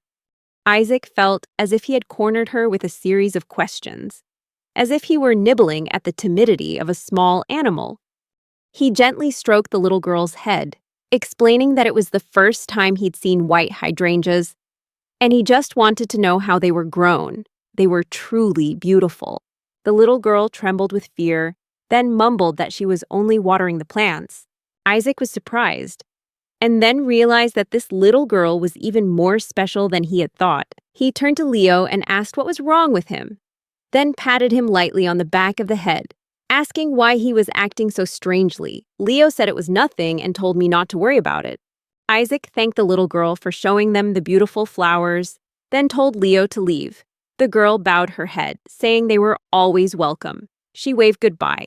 Isaac thought to himself that perhaps he should ask about the girl's element, but Leo said it wasn't necessary. She possesses a vast amount of magical power. Hua reacted not to the earth, but to her own magical power. This meant her magic was stronger than a certain threshold, which was extremely rare among ordinary people. Isaac asked what her element was. Leo replied that he had never seen anything like it before, but it could be light or something else. A young man ran up from the corner, breathless and shouting that he had finally found them, asking Leo where he had been and why he hadn't seen him until now. He looked over at Isaac and asked who was with Leo. Leo said this was his escort. Then he turned to Isaac and asked for permission to introduce them. He said this was his brother. Isaac thought to himself that they didn't look alike at all. Matthias thanked Isaac for helping find his younger brother, saying the boy had scared him to death. Isaac thought to himself that they certainly weren't brothers. Matthew offered to thank him, but Isaac declined, thinking the man was probably a servant or bodyguard. He said he still had to go shopping and would be leaving. Isaac took the hat off Leo's head, saying it was his, put it back on his own, said goodbye to Leo, and left. He waved goodbye, promising to see him again, but I also wondered if Leo wanted to continue getting to know me, because that boy is too strange to become too close to. The immediate task is to buy potatoes and eggs, and then when we get home, we'll bake cookies for the young lady. Meanwhile, Lydia was in the kitchen and was being refused help by the chef. She asked why Isaac was allowed, but she wasn't. The chef replied that there was a difference between her and the boy. It wouldn't matter if he got a little injured, but if she got hurt, he would be in big trouble. Lydia said she understood. Then she quietly walked out, closing the door behind her. The chef thought to himself that the young lady had truly changed since that student appeared. Lydia wondered how she could repay him if she couldn't bake the cake herself. That evening, they met again. Isaac gave Lydia a bag and told her to take it. She asked what was inside, and he reminded her that she used to give him cookies with every tea, so he had made some at home as a thank you. He said they came out of the oven a bit big, perhaps not very convenient to eat, but he would be happy if she tried them and let him know what they tasted like. Lydia took a bite and praised it. It was delicious, unlike the cakes in the shop, with a unique and wonderful flavor. She was surprised that Isaac could make something so good. When he asked if she liked it, Lydia remained silent, thinking to herself that she absolutely had to reciprocate. But she wondered what Isaac liked. All she knew is that he liked gardening. He greatly valued his father's opinion and was very happy when eating. And I hate shiny things. That's all. Actually, she didn't know much about Isaac at all. She thought he wouldn't say anything about her and wouldn't answer unless she asked. So don't blame her if she doesn't know anything about him. She's determined to dig up everything she needs to know. Then Lydia went to Isaac's garden. He asked his father if he could go with her. Then he took her hand and pulled her along. Lydia asked where they were going. Isaac told her to just follow him. They would be there soon. He held her hand tighter. Lydia felt his hand was warmer and larger than her own. They were almost there, just a little further. They approached a thicket of bushes. Isaac called her to follow and told her to catch up. Lydia couldn't imagine having to cross here. But she continued climbing. Although she wondered why a noblewoman had to climb like this, Isaac said she was almost there. Something very bright was shining out in front of them, causing her to squint. Isaac pointed out a magnificent fountain and said it was his. Lydia wondered if the garden had ever had this feature before. Isaac explained that his grandfather and father had trained here when they were students, and now his father allowed him to have a place to learn. This is where a generation of gardeners learn their trade. There are so many things he wants to try, so he'll use his savings to buy seeds. Lydia asked if it was all right that Isaac had told her all this, as she guessed she had thought it would be a secret. She said that begging wouldn't help, and asked if it was possible to turn the place into a garden she liked. Isaac asked her to keep this a secret, as he had already received so much from her. He thanked Lydia and promised that this would be a wonderful place. Isaac said this was the best birthday gift he had ever received from his father. Lydia asked when his birthday was, and Isaac replied that it was in May. Lydia realized that was also a month ago. She asked him what he would like as a gift. Isaac said he had already received too much from her. The letter she wrote by hand made him very happy. It was his treasure. Moreover, he always felt happy when he saw her smile. Lydia smiled and wished him a happy birthday. She was smiling at him right now. Isaac thanked her. Lydia and Isaac are reading books. Lydia said that he read without any expression and that he needed to put his heart into it. Even Catherine did better than him. He asked if she could read on her own, but Lydia replied that she couldn't. He wouldn't learn anything. Lydia gave the book to Isaac and said they would read this one next. Isaac said that he hoped they would continue reading seriously, that he felt tired, flipped through the book, and said that all her books were about princes. Lydia explained that it was because they revolved around breaking curses and defeating evil spirits, which was quite romantic. Isaac asked why they all had shiny hair. She explained that this was characteristic of the royal family. Isaac recalled that the Duke's hair was also shiny. Lydia explained that her grandmother, her maternal grandmother, was a queen, and therefore always had a noble appearance, which is why the Duke exuded such radiance. As for her hair was much more beautiful than that shine, and it didn't hurt her eyes. Isaac agreed and began to read. This time, he would try to put more emotion into his reading. Lydia got angry and told him he had to read for the rest of his life until the end of the century, in the same monotonous way. Catherine giggled and asked if it was just a curse. Catherine tells Lydia that Via is calling her. Lydia goes into her mother's room and asks what she wants to talk to her about. Via informed her daughter that she had received an invitation. Isaac was pulling weeds in the garden. The heat was unbearable, and he couldn't escape them. The work seemed endless. He wished he had an assistant. The property wasn't inherited, which is why it was so large in the capital. They said it was a real test for gardeners, those who wanted to work without close supervision. So he was the only apprentice. He thought perhaps singing could lift his spirits. In his previous life, his older sister used to make him sing karaoke with her. Lydia approached him and said that spirits really liked songs. Isaac asked if she could see them here. He couldn't see them, but he could feel their presence, a spirit playing behind his head. Lydia confirmed this and asked what song he had just whistled. Was it a war song or an opera? Isaac replied that it was an anime song. Lydia asked what anime was, and he said that his sister had taught him, so he wasn't really sure, but it sounded like a song sung during battle. Lydia then asked him which sister he was talking about, if he wasn't an only child. Isaac was startled and blurted out without thinking that she came from a previous life, so she was like an older sister to him. Lydia realized that he had such a person in his life. Isaac couldn't tell if she was angry or not. He asked her what had happened and what she wanted to tell him. She took out an envelope, saying she had received an invitation that her mother had given her today. This is an invitation to the Crown Prince's birthday party. Isaac was surprised and wished her good luck. Finally, she had the chance to meet the prince in his natural environment. But now was not the time to worry about that. This will be her first public appearance, her debut at the Crown Prince's birthday party, and she doesn't even know how to dance properly. Isaac assured her that everything would be all right. She asked how everything could be all right. Isaac said that she was wonderful, everything would be all right. She was the Duke's most precious daughter.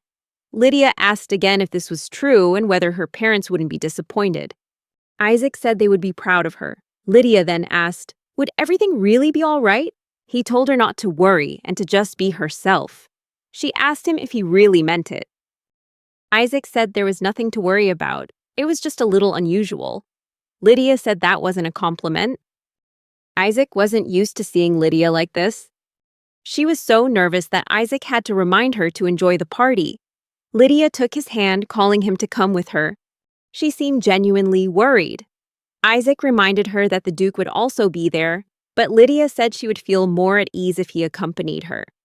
However, Isaac refused because he was just an ordinary citizen and couldn't go there. She understood this, and he added that even in formal attire, he would still look like nothing more than a scarecrow. Lydia laughed, apologizing for asking such an impossible question. He told her not to worry about it anymore and asked why she was so concerned. She explained that because of her status, she had the opportunity to dance with the crown prince. But her dance teacher was never satisfied with her progress, so she worried about becoming a poor dance partner. There was only a month left until the ball. Isaac advised her to relax and promised to help her prepare, but she didn't want her parents to know she was hiding her failure. Isaac promised to keep the lessons a secret and said he knew an ideal place where they would surely succeed. Lydia was surprised to find out they would be practicing dancing secretly together. Isaac led Lydia to a place and asked her what she thought of it, an abandoned summer house. Lydia agreed. This place was truly ideal for practicing dancing in secret. The house was next to a secluded building that was rarely used, and because it was out of season, it wasn't really considered a holiday home anymore. Isaac believed everything would be fine. Lydia asked if he was trying to encourage her, and if so, to be her dance partner. Isaac confessed that he didn't know how to dance, but Lydia promised to teach him the basics because the best dance partner is someone of similar height. Isaac said that wasn't his idea, but because of Lydia, he would agree. At other times, they practiced combat with Heinz. When the lesson ended, he said that was enough for the day. Isaac thought to himself that he wasn't even sweating, perhaps because his sweat glands had been taken away along with his emotions. Heinz noticed that Isaac's posture had improved significantly and asked if he had any more exercises to do. Isaac hesitated, then said that he had started warming up for weight training. Heinz was surprised and encouraged him to keep up the good work. From then on, he and Lydia spent the time they used to spend chatting, practicing together. During the lessons, Isaac always wore an apron to avoid soiling Lydia's clothes. He diligently studied the basic steps of the waltz, which is probably why his posture improved. Then, one day before the scheduled time, he asked Lydia if he could be of any help to her. She replied that of course she did. She usually practiced on her own, but with him around, she had clearly become a better dancer. Isaac was delighted to hear that. Although Lydia was still worried, he said that the lessons were very helpful and he was very grateful to her. Then Isaac said that he had prepared a small gift. As a reward for her, a lucky charm. Since he couldn't go with her, he gave her this charm. made from a small rose from a greenhouse. Although the ribbon used to tie it was quite cheap, he said she could throw it away if she didn't like it. But Lydia insisted that she would never throw it away, because the gift was wonderful. She promised to do her best tomorrow. Isaac told her not to worry too much, as she would soon meet the prince. Lydia also promised that everything would be all right, and that if anything happened, she would feel reassured just thinking of Isaac, as if introducing him to the world. Isaac thought Lydia was being a little condescending, but Lydia said that it was actually her way of complimenting him. Isaac didn't fully understand all the dances, the glamorous balls, and the luxuries that the aristocracy valued, but he hoped that the feelings he had poured into the amulet would be able to give Lydia strength. He sincerely hoped that she would be able to dance the most wonderful dance with the prince at this ball. Lydia's father apologized to her, saying they should have arrived after afternoon tea. But since Flora was born, things haven't been the same. Lydia told her father he didn't need to apologize, because she was genuinely happy to have another sister. When the carriage stopped in front of the palace, the Duke extended his hand and invited his daughter to get out of the car, addressing her as princess. Lydia pointed out that saying such things in front of the crown prince wouldn't be very polite. Her father agreed and joked that he would call her an angel then. A murmur of conversation arose behind them. People around them began whispering that it was Duke Ernst, the head of the 3 ministries of the court. Someone exclaimed that he was as handsome as the rumors said. Someone asked who the young lady accompanying them was, saying she looked like a cute doll. The father and son entered the palace amidst whispers and murmurs. The Duke noticed that Lydia wasn't as nervous as he thought, but Lydia replied that she was actually very worried about making a mistake in front of the royal family. It's just that when her father's around, she feels more secure. That makes him proud. Lydia squeezed her father's hand, and he said they could leave whenever she wanted. But he himself thought they should leave now. Lydia realized they hadn't even congratulated the prince yet. Her father sighed, saying he didn't want her to meet that person. When Lydia asked why, the Duke explained that he had only met the prince briefly once, but from what he heard, the prince had an impeccable reputation. Despite his young age, he was incredibly intelligent and always thought seriously about people. If the prince continued like this, it was rumored that he would become the wisest king. Lydia said she had heard that the prince had brilliant hair and eyes, but what impressed her even more was his extraordinary inner world. Her father nodded in acknowledgement, but she still didn't want to go near him. When he saw the ribbon with a rose on Lydia's hand, he asked why she had never worn it before. Lydia explained it was a lucky charm. The Duke smiled, remarking that she was lovely, and that Isaac seemed to know exactly what suited her best, causing Lydia to blush. Using water magic to create the opposite effect of dried flowers is a fascinating application of magic, an extremely difficult and labor-intensive feat. Her father said it was some kind of amazing magic, and perhaps they should ask the boy how he did it. Lydia asked why, and the Duke realized he had been somewhat tactless. He remarked that she had a wonderful friend, and Lydia nodded in agreement. As the father and daughter entered the hall, someone called out the Duke's name and asked if he had also come today. It was Zinvarka, and he inquired whether the Duke had accompanied his daughter. He told Lydia that Zinvarka was the Royal Knight of the Royal Order, his full name being Zinvarka von August.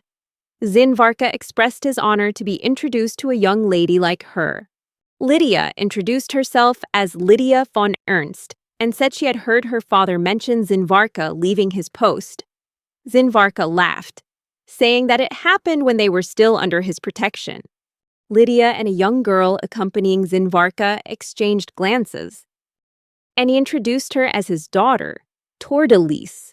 The girl politely introduced herself as Tordelise, the eldest daughter of the Marquis of August, and said it was an honor to meet the daughter of the Duke of Ernst. The Duke smiled, complimented her on being like a little rabbit, and told her not to be too nervous. Zinvarka immediately told the Duke not to seduce his daughter with that face, and the Duke just laughed, saying that he only seduced his wife. Lydia told Tordelise that this was the first time she'd had the opportunity to chat with a young lady her own age. and she would be delighted to be friends with Tortoise. Tortoise took Lydia's hand and said that she did not deserve the honor of being with her. Zinvarka and Gerlard glanced around the room. It was clear that the number of men and women was fairly balanced. If they were adults, this scene might look a bit outdated. Gerlard said he didn't bring Via along because Flora was too young. Zinvarka also said he was there because Tortoise wanted to meet His Highness. As welcoming music played, all idle chatter ceased and everyone bowed respectfully. Princess Gertrude, first daughter, Princess Germaine, second daughter, Prince Klaus, third son. And the King of Traugott appeared in the Great Hall. The king asked the ladies and gentlemen to raise their heads. "Thank you for attending my son's birthday party, and I hope you all enjoyed the celebration." He said he had already stolen too much of the spotlight from the star of the day. So, without further ado, he introduced the main character of the ceremony. A boy stepped out, radiating a brilliant light from all directions. The guests applauded in unison to welcome them. The boy said his name was Roy Leohard, and thanked everyone for coming to celebrate his birthday in this sweltering heat. He may be young and immature, but he hopes he can help his father and benefit everyone. He hopes that everyone will use their strength to contribute to the country, and he is also grateful for the opportunity to meet his peers, those who will become the pillars of the nation in the future. He suggested they discuss the future of the kingdom together. Everyone applauded enthusiastically. Zinvarka realized that what he was doing was mesmerizing others with his appearance. Gerlard, however, thought he was the only one who thought so. He also noticed Lydia looking at the prince with admiration and began to fear that she would no longer call him the greatest. Zinvarka told him he should be glad that at least she had said so before. The prince descended into the great hall, approached the duke, and asked if he was indeed Duke Ernst. He confirmed this and said it was a great honor to be known by the prince. They expressed their joy at being able to wish him a happy birthday. The young man thanked him and said he had heard much about his achievements. He looked wonderful today. The master of ceremonies felt honored, especially to hear such praise from such distinguished guests. Everyone is watching them. The prince noticed the girl standing beside him and asked who she was. The duke replied that she was his daughter, Lydia. The little girl introduced herself as Lydia von Ernst and wished the prince a happy birthday. The prince looked at her carefully. Then he asked if he could invite her to dance. Lydia replied that she would be honored. They danced together. The prince remarked that she was a wonderful dancer. He was not wrong to choose her as his first dance partner. Lydia was surprised to learn it was the prince's first time, saying that he seemed very experienced. The prince explained that he had taken private lessons. She said that was just like her. Young noblemen don't have many opportunities for social interaction. He had begged his father for this chance tonight. Although she felt she was being taken advantage of, it's understandable. Lydia listened attentively to what he said, but he said that the adults wouldn't hear, so she could talk freely, and then suggested she call him by his name. She smiled, said she understood, and called him Roy. The prince was delighted to hear this and believed that Lydia was indeed the right choice. Lydia asked why he had chosen her. He replied that it was because she had spoken to him in a different way. He had interacted with a few people before, but they were either too enthusiastic or too serious in their conversations. Just when he was about to give up, he met her, and thanks to her, he didn't lose hope. Lydia thanked him, remembering Isaac had once said that having a friend to talk to is incredibly important. Lydia said she was also happy to talk to him. They finished the dance and received applause from everyone around them. After the ball, on the way home, Lydia asked her father if she had behaved impolitely. Her father replied that she was an exceptionally beautiful lady today. The prince turned out to be even more amiable than the rumors suggested. And thanks to that lucky charm, she remained completely calm in front of Roy and throughout the dance. Then her father asked if she would be happy to become the crown prince's fiancée. Lydia couldn't believe it, thinking it was just a fairy tale, and said it would be a dream come true. Her father then explained that, in fact, today was not just an ordinary birthday. The prince was permitted to be there on that birthday. They chose a potential candidate for the position of princess consort, and Lydia was the one who was selected. She was completely surprised to learn that she was a candidate for the Crown Prince's future wife. She said that today was supposed to be just a birthday party. Her father confirmed that, of course, that was the main purpose. But the king had arranged this party with intentions going much further than that. Lydia suddenly remembered the prince saying that he felt he was being used. Perhaps he knew, but still chose to show up. Her father said that they are currently only in the discussion stage, but if Lydia wants to, he fully supports her. That night, Lydia went to bed. The soft chirping of birds could be heard outside the window, but she couldn't fall asleep at all. Since becoming a candidate for the position of princess consort, everything around her has seemed to blur, as if she were living in an unreal dream. Her father used to say that whatever decision she made, he would immediately follow it. If she didn't want to, he would refuse on her behalf. But he could not defy the king's will. Just then, there was a knock at the door. Catherine walked in and wished Lydia a good morning. She remarked that Lydia looked very tired and announced that Isaac wouldn't be coming today. Catherine then asked if Lydia would like to rest a little after lunch. Lydia was saddened that Isaac didn't come. But deep down, even if he did show up, she wasn't sure she wanted to see him right now. The painting on the wall seemed to be looking at her and asking why the young lady couldn't express her feelings clearly. Lydia couldn't answer. Instead of running away, she decided to go find him. She met Isaac in the garden.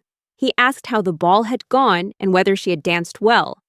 Lydia replied that even her father had praised her, and moreover, she had made a friend. Isaac smiled and complimented her on doing a good job. He then asked if she had met the wild prince. Lydia hesitated, then said that he was wonderful, like something out of a painting in a book. She was about to say something more to Isaac. Her lips parted slightly, but then she changed her mind and said nothing more. As night fell, Lydia stepped out onto the balcony, the soft moonlight illuminating her troubled face. She wondered why she couldn't bring herself to tell Isaac that she was a candidate for the position of princess. Until today, she had always told him everything, but this time, she had kept it a secret. Lydia didn't understand what was happening to her. She was happy to be chosen, but she couldn't understand why it prevented her from speaking to Isaac. And because she didn't speak up from the beginning, now she has even less idea where to begin. Catherine approached and gently asked if it was unusual that Lydia hadn't told Isaac. Then she smiled softly and said, "No, that's perfectly normal. Lydia doesn't need to tell everyone everything. Sharing her deepest feelings is her right." Lydia may have felt guilty for keeping it a secret, but even if she didn't, that doesn't mean it's a secret. She asked Lydia, "Do you want to tell Isaac?" Lydia is still not sure. Catherine gently squeezed Lydia's hand, apologizing for not being able to help more, but she promised, "I will always stand by Lydia." Regardless of what she decides, Lydia thanked Catherine and said that she felt much better now. Although she couldn't share everything yet, but one day, she would definitely tell Isaac everything. Isaac ran into Leo on the street again. Leo apologized for being late. Isaac called him an idiot and asked what kind of letter it was. Leo asked again if Isaac had told him to send the letter. Isaac admitted that he couldn't read it and told Leo not to overestimate the abilities of ordinary people. Leo said that he hadn't thought of that. He really was an idiot. You really should have written the letter more clearly, because Isaac couldn't read it anyway. But if Leo came here to learn about the lives of ordinary people, then that's enough. Leo promised that he would do his best. Isaac noticed Leo's radiant smile, even a slight one, which annoyed him. Incidentally, he realized Leo was wearing a wig and had bodyguards with him. Leo chuckled, asking if he really did look more like his brother Matthew's now. Isaac noticed that Leo looked much better this time than before, but his clothes didn't suit him at all. He told Leo to follow him. When Leo asked where they were going, Isaac replied that he would take him home. When they arrived, Isaac's mother greeted them with a kind smile. She said that their family wasn't wealthy, but she hoped Leo would feel completely at home. She also mentioned that Isaac had brought a noble friend home, and she had imagined that the first noble guest to arrive would be a young lady, not a boy. Isaac quickly replied that the city streets weren't safe for such a beautiful young lady, and Leo wasn't his friend. Then he turned to Leo and told him to follow. He would lend Leo some clothes. Leo followed Isaac upstairs to his room.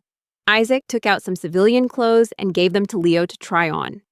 He said he would wait outside, and Leo could call him if he needed anything. Isaac stood outside the door, waiting for Leo to change his clothes. Leo called out that Isaac was very kind. Isaac wondered why. Leo explained that even though the name he was using might be fake, Isaac still treated him politely, let him into his house, and knew his real name without suspecting anything. Even though they weren't friends, Isaac still welcomed him kindly. Isaac replied that if Leo asked that, then he clearly couldn't be a bad person. If Isaac's true identity were a mystery, Matthew wouldn't have let him accompany him. Surely the nobility had ways of investigating those they helped. He helps Leo simply because the boy causes trouble, and therefore is very much like him. Leo chuckled, saying he liked being called a troublemaker. Isaac thought he had a strange sense of humor. Then he apologized and admitted that Leo really was weird, to put it simply. Leo left the room dressed in civilian clothes and smiled, saying he was really happy to have met Isaac. Isaac stood watching him without saying anything. He just thought to himself that this was unfair. These were his clothes, yet Leo looked great in everything he wore. Suddenly, a voice apologized. They both turned around and saw Maria, a local child, standing there. Maria asked who they were. Leo smiled, called the little girl Maria, and said it was a beautiful name. He was very happy to meet her. Isaac said it was Leo, which confused Maria. The little girl quickly shouted that it wasn't what Isaac was thinking. Leo just smiled and said that, in fact, he had already lost to Isaac. Isaac asked if Leo wanted to play with the children or just watch from the sidelines. After a moment of thought, Leo said he'd rather play than just watch. Isaac nodded in agreement and called Leo outside.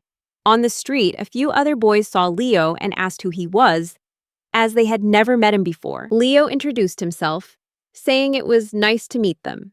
The boys started to get acquainted. Paul and Johann also introduced themselves.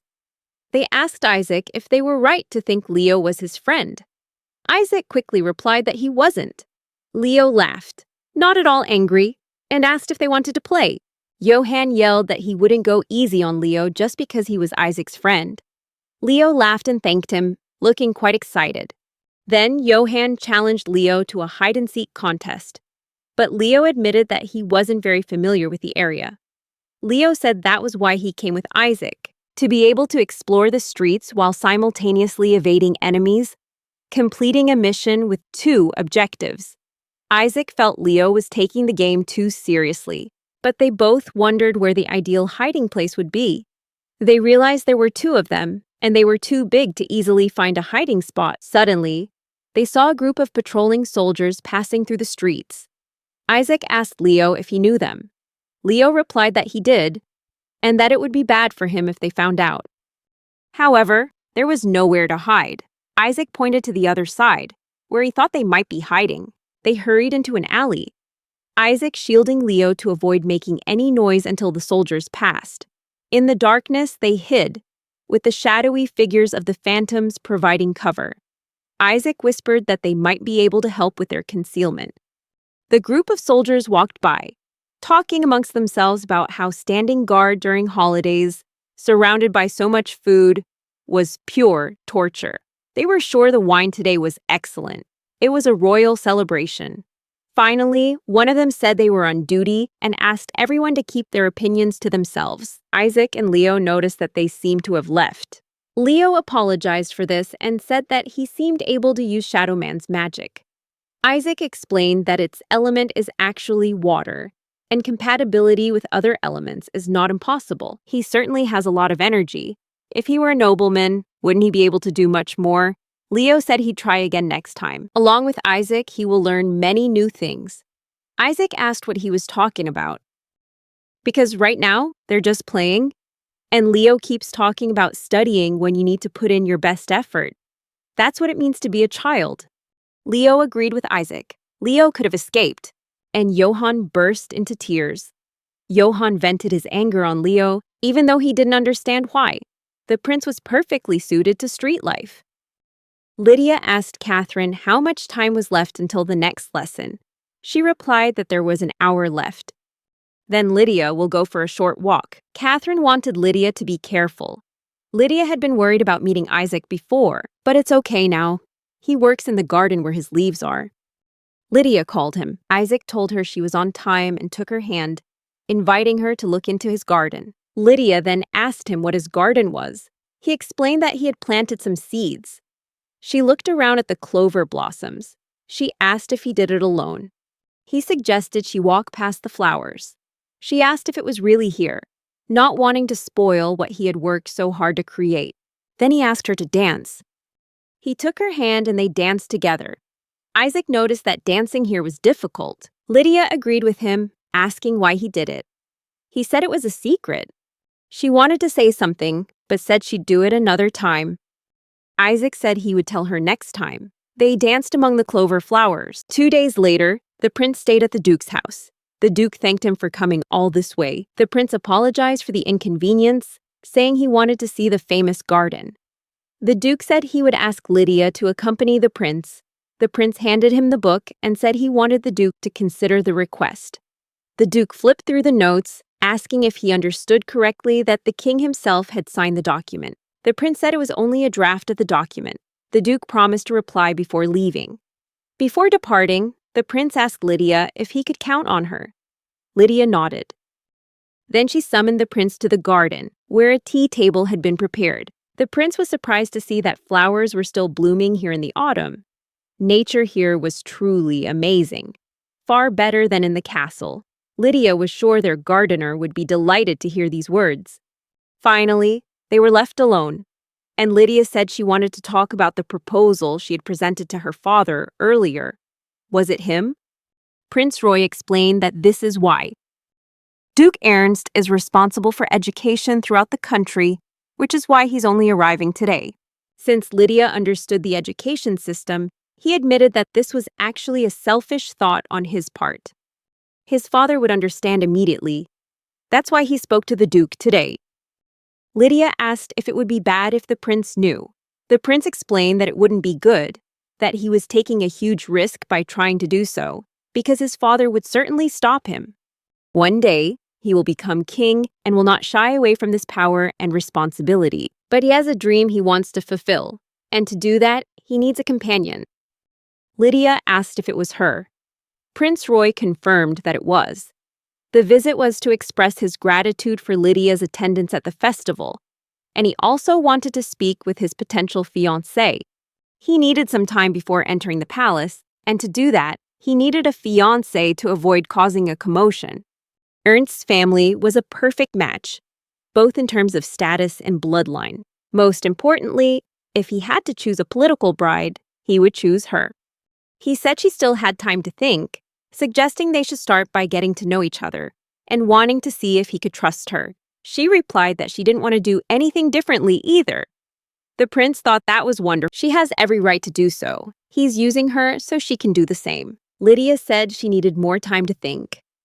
The prince smiled and agreed, suggesting they set a date. Lydia said she was still just a candidate, but wondered if she could tell this story to others. The prince gave permission, saying there was no need to hide anything from friends. And he also wanted to use that as an excuse to stay in touch with Duke Ernst.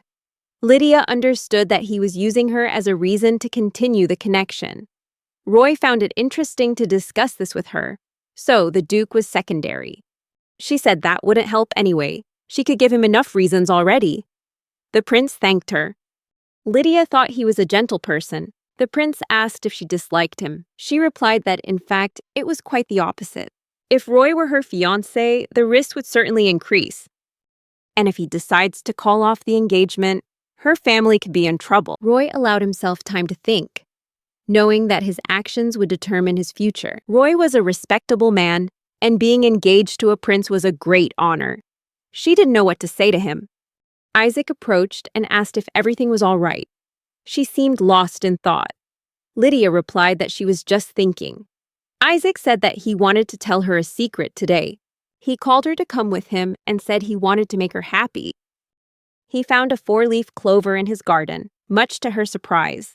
Isaac explained that there were many of them here, and they were all normal until she walked past. Lydia was even more surprised, and Isaac said that every time she stepped on a blade of grass, a new leaf had sprouted. She asked why he didn't do it himself, and Isaac said it must be her, because wherever she went, good fortune followed her. He didn't know why she was sad, but if she kept moving forward, everything would be all right. Lydia burst into tears, and Isaac didn't understand what had happened. He just wanted to be there to support her. He blamed himself for being thoughtless and apologized profusely for not knowing anything. Lydia had once feared that her choice was a mistake, but Isaac showed her that happiness would always follow her. He was the one who inspired her to try her best and move forward. That's wonderful. Those words made her feel happy. She told Isaac that she had met the prince at a party. He's a wonderful person, a great dancer, and also kind and intelligent. She was chosen as a prospective spouse. And then they met again, and he said she was the right person for him. She used to admire the brides and princes in books, but she never thought she would become one of them. She was very surprised and didn't know what to do. Although it was clearly a great honor, Isaac agreed that she must have been very surprised. He admitted that he himself had never thought about love or marriage, that she was young and still a child. Her worries were understandable.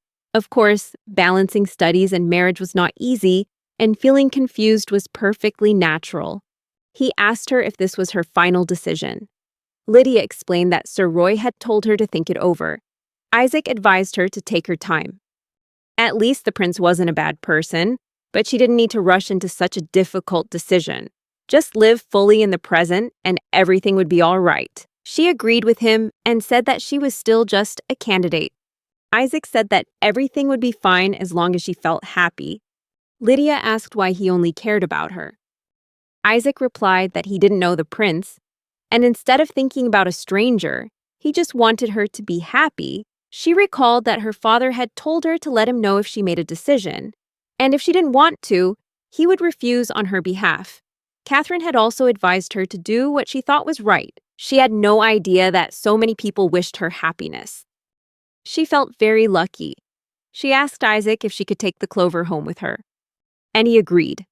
Lydia wanted to make bookmarks from those blades of grass, then send it to everyone as a thank you and a wish for good luck. As for Isaac, she didn't know what to do because he was grown up and didn't have any books. He admitted he was a fool. For all this time, he thought he had planted that garden for her, but then he realized he might leave before he had a chance to grow up. He wishes he could grow up faster. At night, he dreams about his past life. Then I woke up, went to wash my face, and felt cold. Several months had passed since the young lady told him about her engagement to the prince. Their relationship hadn't changed much, except that the young lady now visited the garden less often than before, but that was only because the prince saw her twice a month. Isaac couldn't help but be curious. He had never met a prince. A marriage of love was what bound ordinary people together in his previous life. But here, he understood very little about political marriages. The young lady and the prince were both younger than him. It was probably difficult for them to think about marriage before they knew what love was. He knew he shouldn't interfere. They have different values, but he still hopes she will marry for love. He was genuinely surprised to see Lydia burst into tears, even if they were tears of happiness. But he still didn't want to see her cry. He only wanted her to always be happy. A commoner like him could do nothing, but he still hoped that she would find happiness. What he meant to say was, that's all he could do. Lydia called out to him and asked who he was talking to. Isaac replied that he was talking to a rabbit. Lydia then asked which rabbit. Isaac then showed her the rabbit, and she exclaimed how cute it was. He reached out to pet it, but Isaac pulled it back. He explained that it was a snow rabbit, and he had cleaned off the dirty snow to mold it. And if she touched it without gloves, she would freeze. So she shouldn't touch it. The rabbit seemed to puff up, and Isaac suddenly thought maybe she really liked him. He asked if he should make a snow rabbit and send it to her room. He would sculpt it from pure snow, but it would be best to leave it on the terrace. She happily agreed and asked for a promise from him, saying she would ask her father to use magic to keep it from melting. Isaac promised her and carefully shaped the rabbit's fur. Isaac asked the young lady how she was doing and if the prince had visited yesterday. She replied that the prince had come, looking magnificent in his pristine white ceremonial robes. Isaac thought about why she had come here again, and that Lydia must have felt uncomfortable talking about a handsome prince with her mother or Aunt Catherine. So she chose to tell him instead. She said that Sir Roy seemed to have an older sister, with hair exactly like his, and who looked very lovely. It was like showing off a friend, but also like praising an idol.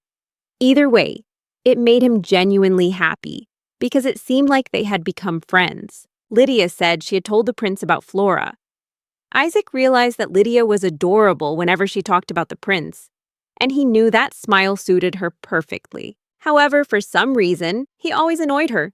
When she asked him what he had just said, Isaac quickly corrected himself, saying he had probably misspoken. He apologized and said he had always listened attentively to her. Lydia said that was enough for today. Isaac apologized again if he had said anything strange. She left, and he didn't understand what he had done to anger her. Despite his best efforts to be careful, he realized once again that living in the present was important. Now, he could only gaze at Lydia's smile and listen to it whenever he could. His father appeared in the garden. Isaac explained that he wasn't avoiding work. He just enjoyed helping out in the greenhouse. But his father refused. Isaac said he couldn't let Lydia come here in the cold, and his father agreed. Isaac had told her that he wanted to grow up as soon as possible, that he wanted to become a gardener. Although gardening wasn't particularly special, it was a skill he could easily learn. Even though he'd started early, he didn't know if he'd mastered it before Lydia got married. Probably not. However, he doesn't need to worry about the future. He just needs to try his best and do everything within his capabilities. Lydia went to bed. She thought that giving something away was so difficult. She opened the box and looked at the 4-leaf clover. She easily gave her father and Catherine bookmarks made from 4-leaf clovers, but she still couldn't picture giving it to Isaac. He didn't even have any books now, so bookmarking wouldn't do him any good. He didn't have nice clothes either, which was bad. And he certainly wouldn't accept anything too expensive. She thought about what she should do. It seemed like she had worried about this before. And he replied that no matter what, as long as she was happy, he would be happy too. She tossed and turned in bed, wondering why he was always like this. Even today, he'd said she looked adorable when talking about princes. She wanted to talk to him a little longer, because she wouldn't be able to see him tomorrow. She thought of the rabbit, looked at it, and then wondered what else she could give Isaac besides a smile. She decided she would talk to Catherine tomorrow, thank the rabbit, and wish it good night. The next morning, she woke up and went out onto the balcony to greet the adorable rabbit. Then I saw Isaac shoveling snow. She ran to him, and he called her a fool, saying she would catch a cold. Then he took off his jacket and wrapped it around her. She said it was his, but he replied that it was okay because he was working and feeling hot.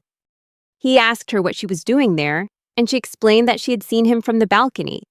Isaac told her she didn't need to rush over just because he was there. Lydia informed Isaac that today was her birthday.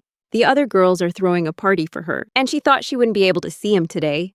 Isaac smiled and said they could meet another time. She said they couldn't meet at another time because she had to put herself first. She didn't need to worry about him, but rather about taking care of her health and avoiding catching a cold. He asked her if he could worry about her. Lydia promised to be more careful next time. Isaac patted her on the head and said she was lovely. He offered to see her off before Catherine arrived to wake her up. Lydia didn't want to go back. She wanted to stay with Isaac. As they approached the castle, Isaac asked her to lift her head. He activated water magic, and he said it was his birthday present, a rainbow created with water magic. It was beautiful. He wished her a happy birthday. Lydia thanked him and asked him to do it again the following year. He agreed. And really, they shouldn't worry too much, but should appreciate the gift they have now. The other girls gathered at the castle to celebrate Lydia's birthday. Lydia thanked everyone and understood that they were young ladies from different families. She realized that just as her mother had said, they praised her and looked at her with envy. Some said they were also candidates, Others complimented her to curry favor, all because she was a strong contender for the prince's bride. Her mother had said that today at the festival, she would find out who her true friends were. She needs to think of being a candidate as a good opportunity. In other words, she has to use Sir Roy. She recalled Sir Roy's words. He had said the same thing, suggesting that she should use him. She thought it was really necessary to consider his offer. A girl called out her name. It was Lady Tordelise. She said it had been a long time, and she was very happy to see Lydia again. Lydia also said she was very happy. They cried out in delight. In fact, Lydia wanted to ask her something. Lady Tordelise asked what it was about. Lydia wondered what gift she should give a man. She asked again, "To whom will I give this gift?" Lydia didn't think the gift would be useful if it were from Sir Gerlard, but recently she gave her father a silver pendant, which wasn't expensive. Her father used a sword, so he didn't wear rings and didn't like them because they could scratch him. Lydia thought Isaac was wearing gloves, so the ring wouldn't be suitable. But the pendant wasn't expensive, it was impressive, wouldn't get in the way of her work, and wouldn't scratch her. She knew this was exactly the gift she needed. Lydia asked Lady Tordelise where she bought it. She replied that Yule was approaching, and there were many things to worry about. Lydia recalled that the Yule was a winter festival held in December. People sing hymns expressing gratitude, and parents give gifts to their children as a prayer for their good fortune. On this day, children also give gifts to their parents, siblings, and friends. She could give Isaac a gift on that day. Lydia thanked Lady Tordelise and decided that she needed to prepare a gift. She hoped that he would like it. His sister called him because she was stuck. Taichi asked her what she needed. She explained that this was an otome game, and the tactical RPG aspect was too complicated. He said that he had just gotten home, and this was the first thing she asked him to help with. She said he was good at the game, so he had to help her. Taichi yelled that she was really bad at it, always playing games that gave her a headache. She then asked him to show her how to play. He agreed because he had no other choice. She thought she would be trapped forever, but now there would be a happy ending, so she thanked him. He heard someone call his name, calling him Isaac. He opened his eyes and saw his mother trying to wake him up. She told him it was time to get up. He needed to wash his face and have breakfast, and hurry because Dennis had already left. He thought about another dream about his past life. He tried to remember the name of the character Yuka had mentioned. He thought he'd heard it somewhere before. Anyway, he doesn't care about otome games. He went out to the greenhouse, and Lydia called him. Isaac wondered why she always came for tea. Lydia asked Dennis if she and Isaac could take the job. He agreed because they were just taking a break. Isaac saw his father smile. A rare smile. He thought they were like a bear and a cat, but he also felt a little happy to see his father talking to the child without any hesitation. Catherine poured tea, bowed, and prepared to leave. Isaac asked if she wanted to join them, but she explained that she had more work to do. He thought she might be trying to be polite and noticed that her father had also left. He asked her why she decided to have tea here, and she explained that it was because they could relax together here. Normally, they would stand and chat in the garden, and people would notice if they sat comfortably. This was the only place where an ordinary person like him and Lydia could enjoy a peaceful cup of tea. Anyway, it's nice to have tea with someone rather than alone. Isaac asked why she didn't have tea with Catherine. Lydia admitted that she didn't have the courage to ask. Isaac thought she must be worried that her request would sound like a command. And perhaps she had also considered Catherine's personality. He asked if he could invite her. But Lydia refused, saying she wanted to do it alone. Isaac agreed, thinking she was trying very hard. Lydia was probably shy, afraid to reveal her true self. When they first met, she was hidden behind her title and very strong. It's easy to hurt someone if they reveal their true selves, and anyone would be afraid. He said that she had become much stronger. Lydia asked if it was a compliment, but agreed and added that she was wonderful. According to him, she was more than a prince. Lydia exclaimed that it was because he hadn't met the prince, and that it was all because of his manners. Isaac agreed with her, understanding that the usual conversation about the prince was about to begin again. He genuinely thought Lydia was amazing, because he couldn't have done that in his previous life. He had pretended not to be hurt and died without ever showing his true self. He felt terrible about himself. He wondered how his sister Yuka was doing after his death. He knew her, and he was sure she was still happily playing Otome games. By the way, this situation, it was like a world from a typical fantasy game. A big house, a beautiful, well-maintained garden, and a pretty blonde girl. And then there was Sir Roy. He recalled his sister saying that she thought she would be stuck forever, but now she could have a happy ending with Sir Roy, and thanked him for that. He recalled his question, wondering if this guy had insane statistics, since his skills and level were incomparable to others. Yuka explained that he wasn't one of those people, but Sir Roy was. He wasn't someone who disliked strong characters, but how could she be so terrible at acting? He would ask why she couldn't win if he was so strong, and she would say there were walls that couldn't be overcome by love alone. Speaking of obstacles in love, Sir Roy had a fiancé who was a sweet and lovable character. He asked his sister what she liked, and she showed him a picture on her phone. The candidate for the role of Sir Roy's wife was Lydia von Ernst. He recalled the photo on his phone and realized it was Lydia. Sir Roy and Lydia were engaged. She has the same full name as Lydia, which could just be a coincidence. This is the only thing he remembers from Yuka's minigame. He began to recall that in the game, Sir Roy's name was Roy Leonard von Rosenheim, the first prince of the Kingdom of Aventur. Each character had a unique magical element, and there were a total of 7 elements. There were 12 months in a year, and the seasons were similar to those in Japan. There was a magic academy and many noble students. Ordinary citizens can only enter if they meet the requirements. This is exactly like the world of a typical fantasy game. Isaac realized this was an Otome game. This is the world of an Otome game, but to him, it's the real world. Perhaps because it's inspired by the game, should he pay attention to something? He thought he needed to calm down as he took a sip of tea. Lydia yelled that he wasn't listening to her, and Isaac insisted that he was listening, of course. But his mind was preoccupied with the name of the game, Your Star, in which he wasn't. The problem is that Lydia is one of the candidates for the fiancé position in the storyline with Sir Roy. Of course, in that storyline, Lydia's heart would be broken, but she wouldn't be destroyed or lose her life. He breathed a sigh of relief. It was truly reassuring. But then he wondered, if that were the case, then those memories were worthless, and both Lydia and he would be safe regardless of how the story branched off. So why are you thinking about this so much? If Lydia really continues to love Sir Roy, like in the game, you'd be very surprised. Lydia went on to say that Sir Roy is really great. Even in their final encounter in the game, that political marriage still ends romantically, and Lydia will be happy. But there was also a possibility she would be rejected. Isaac didn't want to see her cry. He truly didn't know what to do if Lydia fell in love with Sir Roy.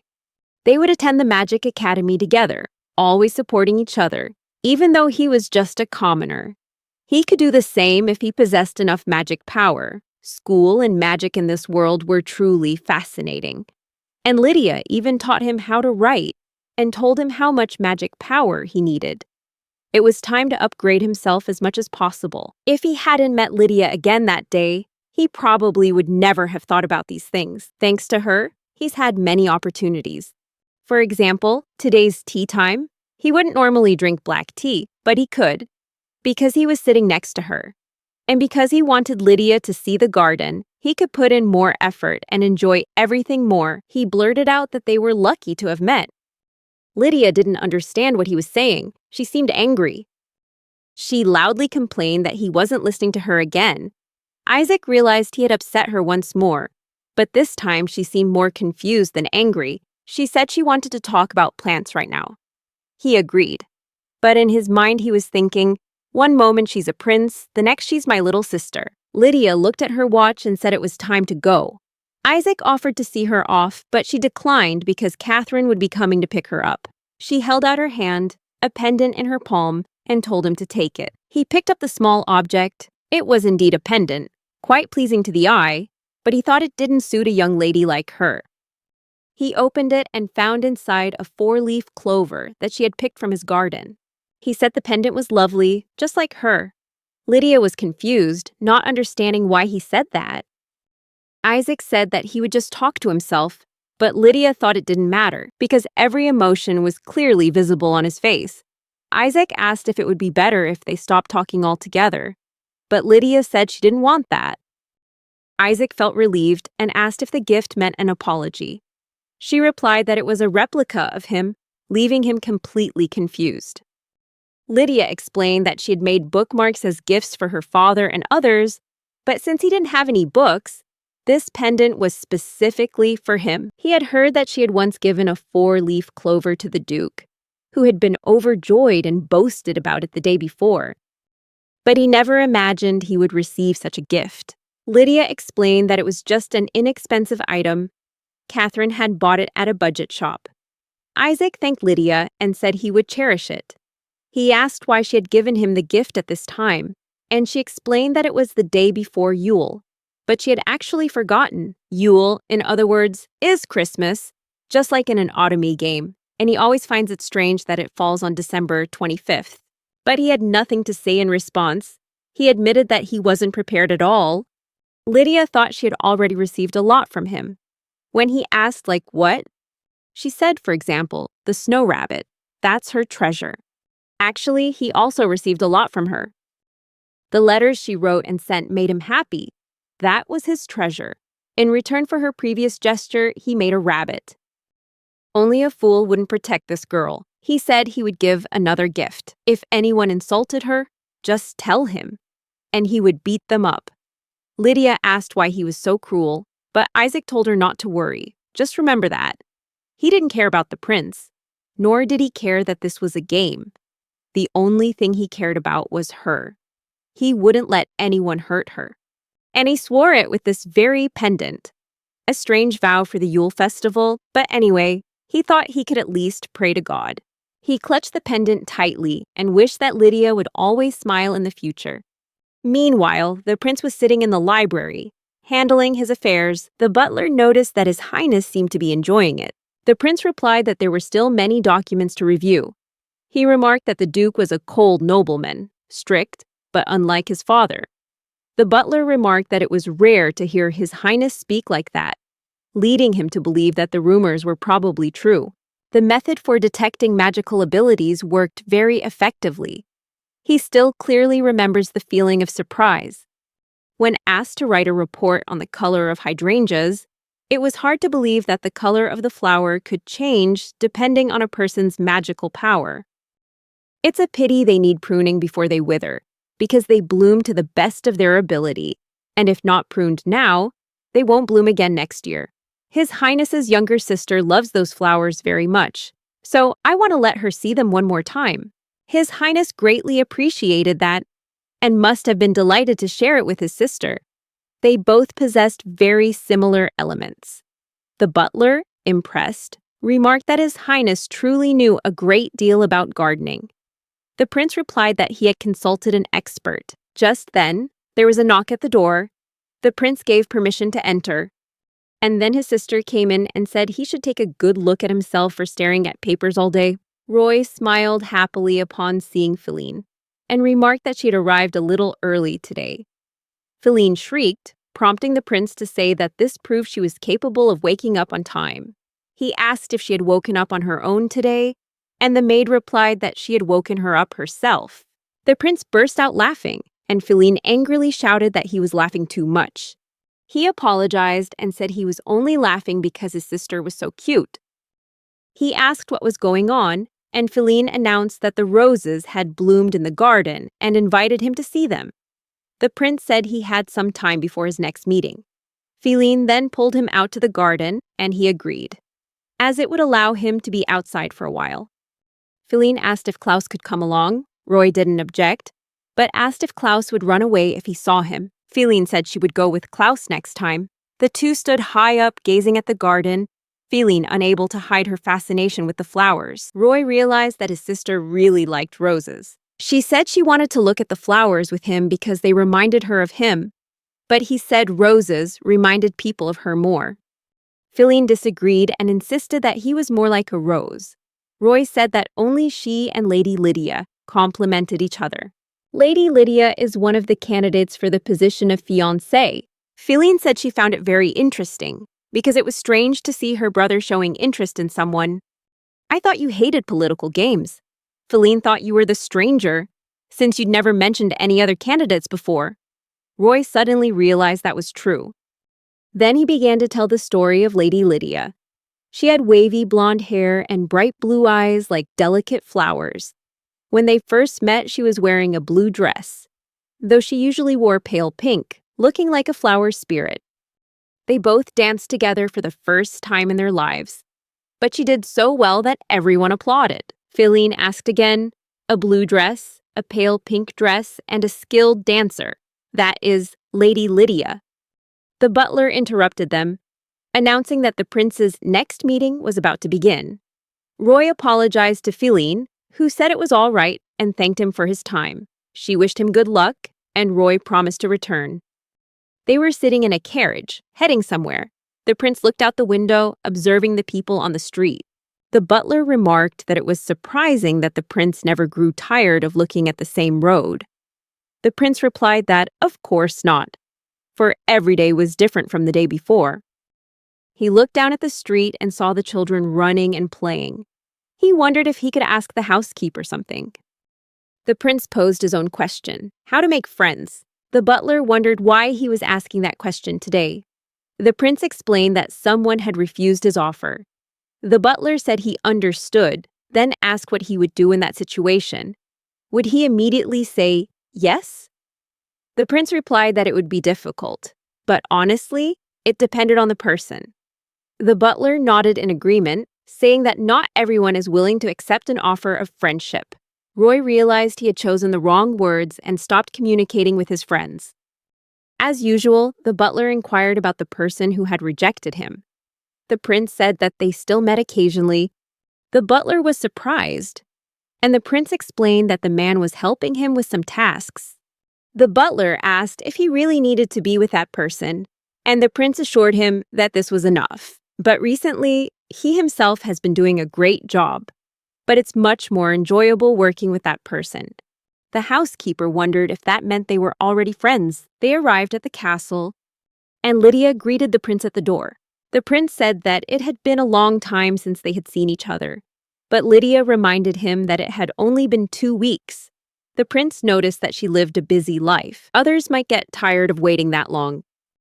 Lydia apologized, but the prince asked her not to worry. He hadn't meant it that way, and hoped to hear about these happy days. Lydia agreed. The prince asked if she would like to show him around the garden today, which would be wonderful for him. Lydia agreed and said she would treat him to tea. They went to the garden.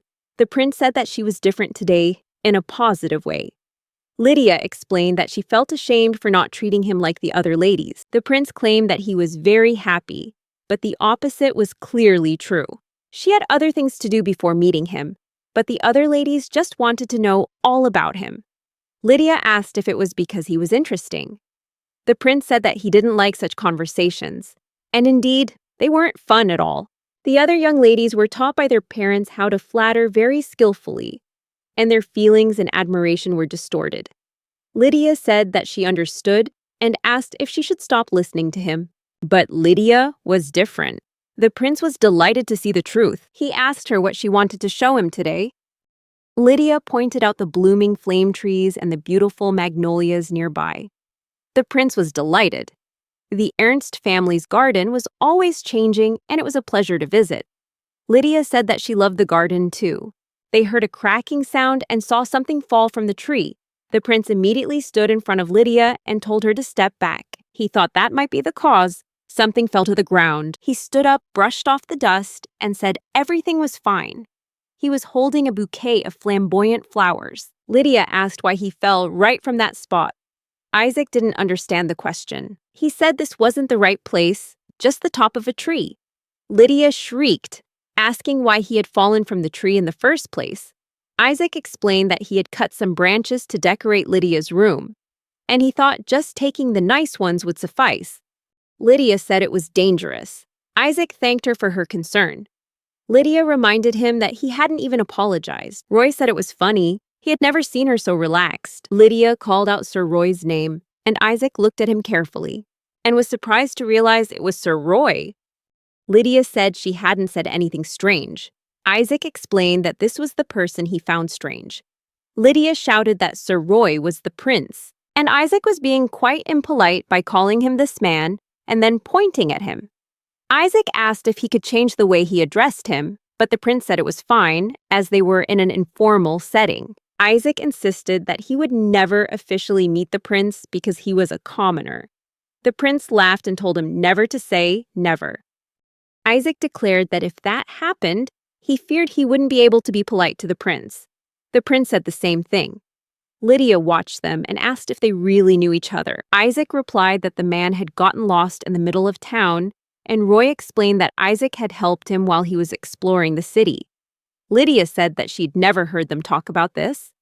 Isaac told the prince to keep his complaints to Leo, as Leo surely already knew, and he didn't even know that Sir Roy was Leo. The prince apologized and said that he had intended to explain when they met, but they never met again. Isaac asked if he was trying to surprise him. Leo admitted that he really wanted to see Isaac's reaction, but he wasn't surprised at all. Isaac explained that he knew Leo was of high status, and it wasn't unusual for him to act like an adult now. He asked if that was all. Isaac said that was all. They both laughed, but then the prince began to glow. Isaac quickly hid behind Lydia and begged the prince to stop. Lydia screamed at him not to use her as a shield. Isaac shouted that she had so much magic, making her a great shield so she could do it. Lydia asked him where the logic was that her magic wouldn't help. The reason the prince didn't tell Isaac who he was because he didn't want Isaac to interact with him in any other way. But it seemed he didn't need to worry about that. The prince smiled. At that moment, the butler appeared and called the prince's name. The prince asked what was wrong, as they still had time. The butler explained that they had been drinking tea for too long, and it seemed a little noisy, and he thought something had happened. Lydia apologized and explained that it was their gardener who had been rude. Isaac said it was his fault. But the two of them looked at each other carefully. Isaac recognized Matthew and asked why he was there. Matthew also recognized Isaac and said that the outfit didn't suit him. Matthew realized this was the person who had refused to be his friend. Roy laughed and thought that Isaac was more surprised by Matthew than by the fact that he was a prince. Isaac asked Lydia when this would all be over. She didn't know and suggested that it was his fault. Anyway, they didn't care if this was the world of an anime game. They spent happy days together. The great thing was that the prince looked so cheerful. They were sitting in the garden. Flora took Lydia's hand and pulled her along. Lydia asked Flora why she wouldn't let go of her hand. Lydia explained that Flora didn't want to let go and was very energetic today. It has been a year since Isaac became the gardener's apprentice and met Lydia. Although he realized this was the world of an anime game and Leo was Sir Roy, his life remained unchanged. He used his fingers to play rock, paper, scissors, and asked Flora if she could play. The little girl tried again and pulled her hand away from Lydia. Isaac praised her, and Flora smiled happily. Lydia was surprised, saying that Flora never listened to her. Even Lydia, one of the main antagonists in the game, was now just a girl worried about her younger sister. In that game, she wasn't even an unscripted character. It was normal for her to live a simple, unremarkable life. Really, why did he still remember memories from his past life? Isaac explained that children her age often imitate everything they see. He gave her a wreath. Lydia asked what it was. Isaac explained that if you tie the ends of the flowers together like this, you'll have a clover wreath. He gave the wreath to Lydia and Flora. It was a very lovely floral decoration.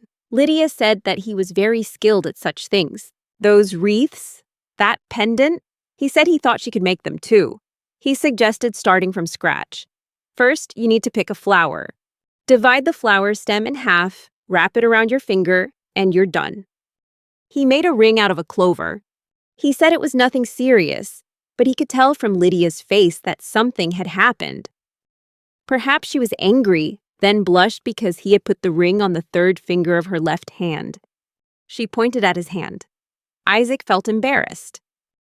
He said it was just an accident. Lydia demanded that he be quiet and not say anything more. If he opened his mouth, she would not be responsible. He paused, realizing she was very angry, and the atmosphere became awkward.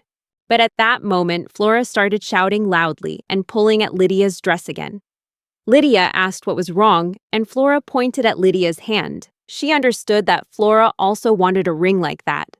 Lydia asked Isaac if he could make another ring for Flora, but not on her ring finger. If he did that, she would forget about it. He agreed and made a ring for Flora, but the little girl kept screaming. Lydia didn't understand what was happening to her because she already had the ring. Isaac said that Flora now has a new goal. She really likes that pendant. Lydia noticed the pendant hanging around his neck. Yule was long gone, but why did he still keep it? Isaac explained that he had worn the pendant around his neck ever since she gave it to him.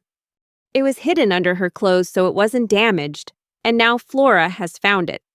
He said he would make her a necklace, but Flora asked him to let her make it. This is the little girl's treasure. Lydia was surprised that even in such ordinary moments, she could sense how much Isaac cared for her. He was so important to her, so what could she do for him? It had been a year since she met Isaac. Sir Roy was patiently awaiting her decision, and soon she would have to give him an answer. Isaac sat by the water tap, waiting for Leo. He arrived a little earlier than the time they had agreed to meet. He spotted the old man coming out of the flower shop and ran towards him. He asked if the old man was really waiting for the young man near the tap. Isaac agreed. The florist said he was shocked when the man walked straight past him and then straight back from the bay. The man asked if he could sell him hydrangeas and promised to pay a good price. Isaac said that was because his hydrangeas were special. They could be replanted and bloom all year round, except during the rainy season. However, the florist went on to say that he was happy this was part of some kind of research. Magical elements, perfume, as if someone needed them. Isaac didn't understand what was going through his head. He had taught him how to grow hydrangeas, so he wouldn't let them wither. The florist said this made him happy and said goodbye to Isaac. Isaac promised to return to the shop someday.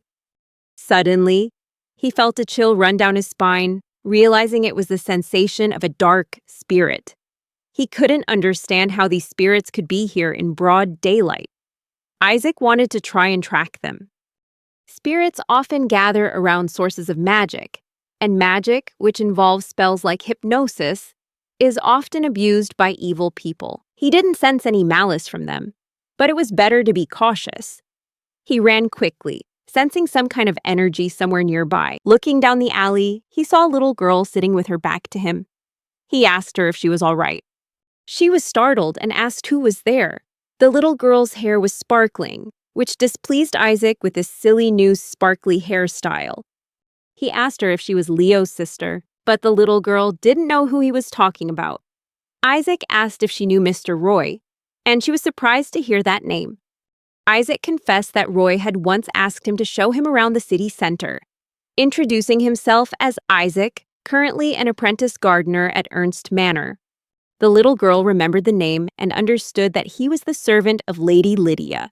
Isaac asked if she was lost, and she explained that Roy had gone out for a walk and she had followed him, but then lost sight of him while looking around. Isaac clearly sensed the presence of a dark spirit. It emanated from that cloak. So she really went with Leo. And what kind of cloak was that anyway? He asked her what the cloak was.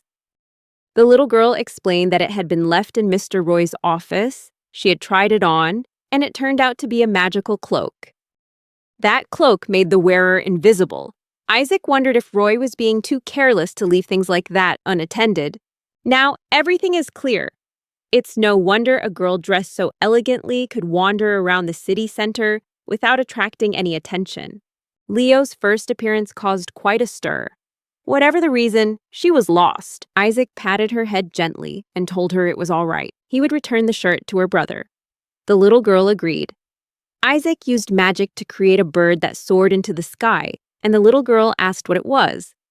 Isaac explained that it was a type of magic used for sending messages, and he had used it to find Sir Roy, even while he was wearing that very cloak. Now he would take the little girl to the meeting point. He reminded her to stand still. Otherwise, her hair would get dirty from touching the ground, and she said she would help tie it back. The little girl thanked him, then complimented him on how skillful he was at taking care of her long hair. Isaac said that his younger sister used to ask him to tie her hair into a ponytail too, and since that was how it was when they were kids, he had to learn. The little girl asked again, "So you have a sister?" But Isaac simply replied that she was just an older sister. He held out his hand and beckoned her closer. She tried to stand up, but her leg hurt. Spending most of my time just walking around the castle was clearly exhausting. As was his habit, Isaac sat down and told the little girl to sit on his shoulders. People usually can't afford to hire a horse-drawn carriage, so he'll carry her on his back. He lifted her onto his back and started walking. Along the way, he asked her name. The little girl replied that her name was Feline. He asked if he was being impolite. Should I address her by a title appropriate to her status? But Elena said it wasn't necessary. This is not an official audience. Isaac insisted that she and Roy were definitely siblings. They looked exactly alike. Elena agreed, except for their eyes. Otherwise, they were like two peas in a pod. But Isaac said he wasn't talking about their appearance, but their personalities. This is the first time anyone has pointed out any similarities between them other than their appearance. Isaac said she looked honest and age-appropriate, while Leo looked like a little old man, which didn't suit him at all. Elena asked what a little old man was. Isaac explained that it was someone who had the face and appearance of a child, but behaved like an adult. She should relax more. Elena agreed because Roy was working too hard. Isaac realized the little girl was very worried about her brother. Elena nodded, saying that Roy was extremely important to her. But wasn't Lydia the only one in Roy's romantic storyline? Yuka's account never mentioned her, and Roy never mentioned Elena either. But even if she wasn't mentioned, it didn't matter. That simply means she's not the main character. For Isaac, what matters is that she doesn't interfere with his life or Lydia's. He realized that his knowledge had been distorted. The life experiences he had gone through were very different from the memories he had of helping Yuka play the game. Unlike Isaac, who is living this world as if it were a second life, Yuka would surely enjoy it much more. He remembered the times Yuka would get stuck while playing games and always have to call him for help. Elena blurted out that she thought she was trapped. That's Yuka's catchphrase. Could this little girl, Elena, really be Feline? Elena von Rosenheim, the princess, the third child of the royal family, the daughter of the king and the first queen? And she remembered everything about her past life. But that didn't matter anymore. She was one of the few people born with powerful magical abilities. And what's more, she possesses two elements that are difficult to control. Therefore, her body often unleashes a storm of magic whenever her mood fluctuates. When she cries loudly, everything around her collapses. She was afraid of everyone and often locked herself in the palace. She hated herself for being so weird and scary. But then her savior appeared, her beloved older brother Roy. She has two brothers, but only Roy is her biological brother, and they both possess the ability of light, an extremely rare attribute. Roy was also very gentle with her, always there to help her through the most difficult times in her life. He discovered the reason why her magic had become uncontrollable and gradually taught her how to control it. How could she not pour her heart out to love him?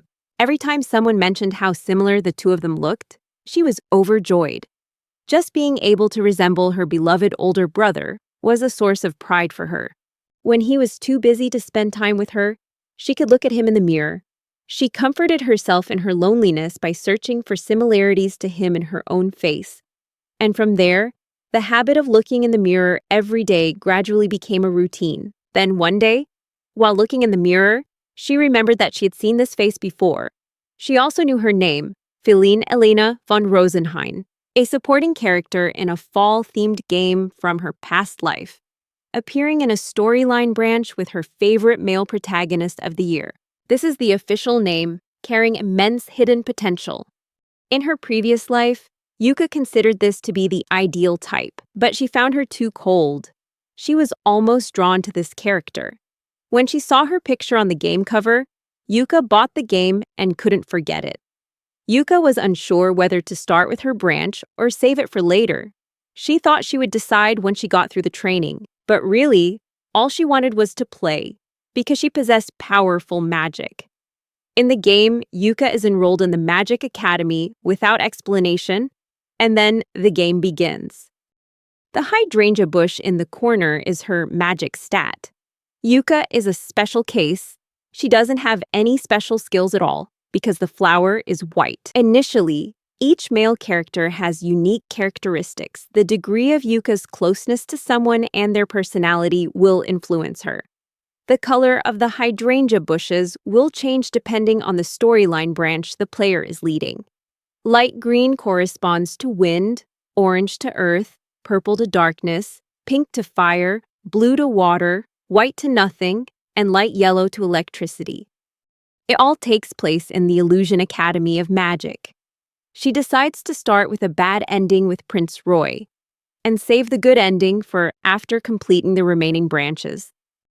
There was no one else in the room, so Yuka stayed awake all night. A few hours later, she thought again that the prince was actually very kind, but in the light branch, he was merely being polite. Yuka thought that real men only existed in games. She saw someone appear in the game, the prince, and a girl from the game stepped out and asked permission to speak. She said that someone like her was not worthy of Prince Roy. This is a rival, a highly principled competitor, a noble lady. If she cannot prove that her efforts yield real results, she will never have the position of his fiancé. That must be remembered. Yuka wondered if she wanted a fair fight. How beautiful. She's honest and wouldn't stoop to underhanded tactics. Yuka couldn't say she didn't like that.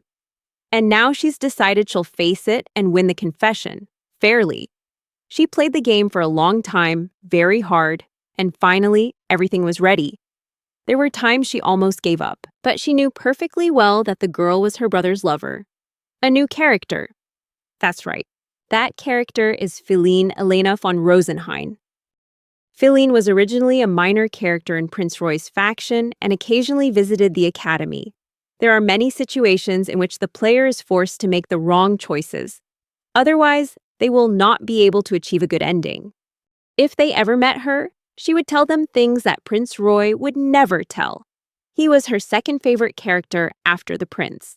But because she frequently came to check on her brother, Yuka was once very surprised. Why was she so attached to her brother? Born with the name Feline, she saw her life from a first-person perspective, and she understood Feline's pain better than anyone. That is why she loved her brother so deeply. In both her past and present lives, he had brought her happiness. But she believed this was a different matter, and now she would use her memories from her past life to ensure Roy's happiness. It was time to do something for him. She recalled the advice. If she didn't want to end up in a bad position in the prince's branch, she needed to avoid a few crucial moments. First, Roy was unable to reconcile with Klaus, and as a consequence, Klaus seized the throne. Second, Roy failed to control two elements, light and darkness. Simply avoiding those could have resulted in a happy ending. Feline decided it was time to act. She couldn't miss this opportunity. First, she needed to befriend her brothers. Her eldest brother was Prince Klaus. Klaus is a different branch of the game. He's competing with Roy for the throne. They have one thing in common: a good ending when Roy ascends the throne, and a bad ending when Klaus does. This might affect Klaus and his branch, but it still exists and comes up occasionally. So there must be some way to bring the two brothers closer together. She asked Klaus if he would like to have tea with her and Roy, but Klaus's mother, Queen Simone, appeared and interfered in her son's affairs, which she feared would force him to give up. Klaus was too busy playing the violin. Klaus apologized, and Feline said she didn't intend to bother him while he was busy. Every time she tried to invite Klaus, Queen Germaine would intervene and interrupt them, even when she brought Klaus along. He always kept his distance from Roy. It's difficult to find a way to approach him. But Feline didn't give up and would try to find a way. Roy possessed both light and dark magic. Currently, he only knew about light magic, so he couldn't speed up the process here. This would only become known after entering the academy. Similarly, whenever she worried about her magic getting out of control, he was always there to help. She wanted to be there for him, to support him when he was the one suffering because of magic. If anything were to drag him down, she wanted him to trust her. She needed to be someone he could talk to about everything. However, she couldn't influence the situation in the slightest. All she could do was offer her busy brother a chance to relax over afternoon tea. This seemed rather cliché. She was a princess with memories from a past life. That was all she could do. She went to his room and found he wasn't there. But seeing the hydrangea flowers bloom in a pale yellow color, it's like light magic, and purple, like dark magic. This means Roy already knows about his dark magic. She thought he would only learn these two abilities when he entered the academy. Feline couldn't understand how he found out, but that wasn't the only thing that struck her as strange. She had asked him about the appearance of Lady Lydia, whom Roy had mentioned. The Lady Lydia that Roy was talking about was not the Lydia she remembered. Their hair and eye color are the same, but everything else is different. She clearly remembered the first dress Lydia wore. It was bright red, even when she was a child. But her brother said she wore light blue and pink dresses. Not to mention the dance, the game says that when they first met, Miss Lydia is a terrible dancer and even falls. Then Roy offered her a hand to help her stand up, and she fell in love with him right then. However, in reality, she didn't fall. Instead, he said she jumped beautifully, unlike in the game. Perhaps Lady Lydia remembers her past life. She would do anything to be able to talk to her whenever possible. She was also a prime candidate for the role of bride. She might even be her sister-in-law. Feline suddenly had an idea. She wanted to meet Lydia. She decided to leave the palace. Perhaps she could borrow a cloak from Roy's study. She couldn't think of anything else, so she tidied up her brother's room, grabbed her cloak, and left. But now, she was lost. She had tried so hard to chase after her brother, but she had lost sight of him. She couldn't take another step, so she sat down in an alley and thought about what would happen if she never returned home. It was best to stay put until the game started, even though some things had already gone wrong. Then she heard someone ask if she was okay. She was surprised to find herself discovered. If she had been wearing a raincoat, who could have recognized her? Feline asked who was speaking and saw an ordinary-looking young man. Someone asked if she was Leo's sister. He said Leo is Roy's middle name. She didn't know who called her brother by that name, so she didn't know who he was. Then he introduced himself as Isaac, Roy's friend and an apprentice gardener on Lady Lydia's estate. When she saw him, she felt a strange sensation. It was as if there were a distant memory. Memories from when she was Yuka, memories of her older brother. Feline remembered her older brother, who was always arguing with their stubborn father. Her brother was always honest with himself. He died in an accident. Their parents were completely stunned. She could barely believe it. He was sentenced to death for that. She called him an idiot because he could talk to them, to his family. Those distant memories of her brother, memories that had been shut off. Perhaps because all her memories had come flooding back, she said a phrase she used to say so often when she was Yuka. "Thank you so much." She was certain she had reached a dead end. And so, with just one simple sentence, they met again. Not with her brother Roy, not with Klaus, but with her silly older brother. Isaac asked the girl if she was really Yuka. The girl asked again if he was really Taichi. They pondered the situation, realizing that getting acquainted was easy, no need for hesitation. It sounded so familiar. Just that one sentence reminded Isaac of his younger brother. He asked the girl if she was Yuka, then realized Taichi was standing in front of him. The girl said she wanted him to call her Lady Elena. He said he knew she was often rude, but that was actually the first thing that came to mind. Feline asked him what he was looking at and who Isaac was, to which he replied that it would be good if he knew, and that he couldn't remember anyone named Elena. They explained that it was because Elena was her middle name, and her real name was Feline. She was actually a minor character in Prince Roy's faction. She took the middle name Elena because Taichi called Roy Leo. Isaac now understood where the name came from, but he had no intention of memorizing the names of the minor characters. She said she was a supporting character, and not even a background character. He didn't understand the workings of reincarnation, but he knew Roy was just a coincidence. And working for Lady Lydia was another coincidence. There must be something more to it than just a coincidence. Feline asked him not to say it was his fault, because things were very different from what happened in the game. Isaac asked her what she meant by that the events were different. Feline explained that he knew about his two main abilities, darkness and light, and asked if he was the one who revealed it.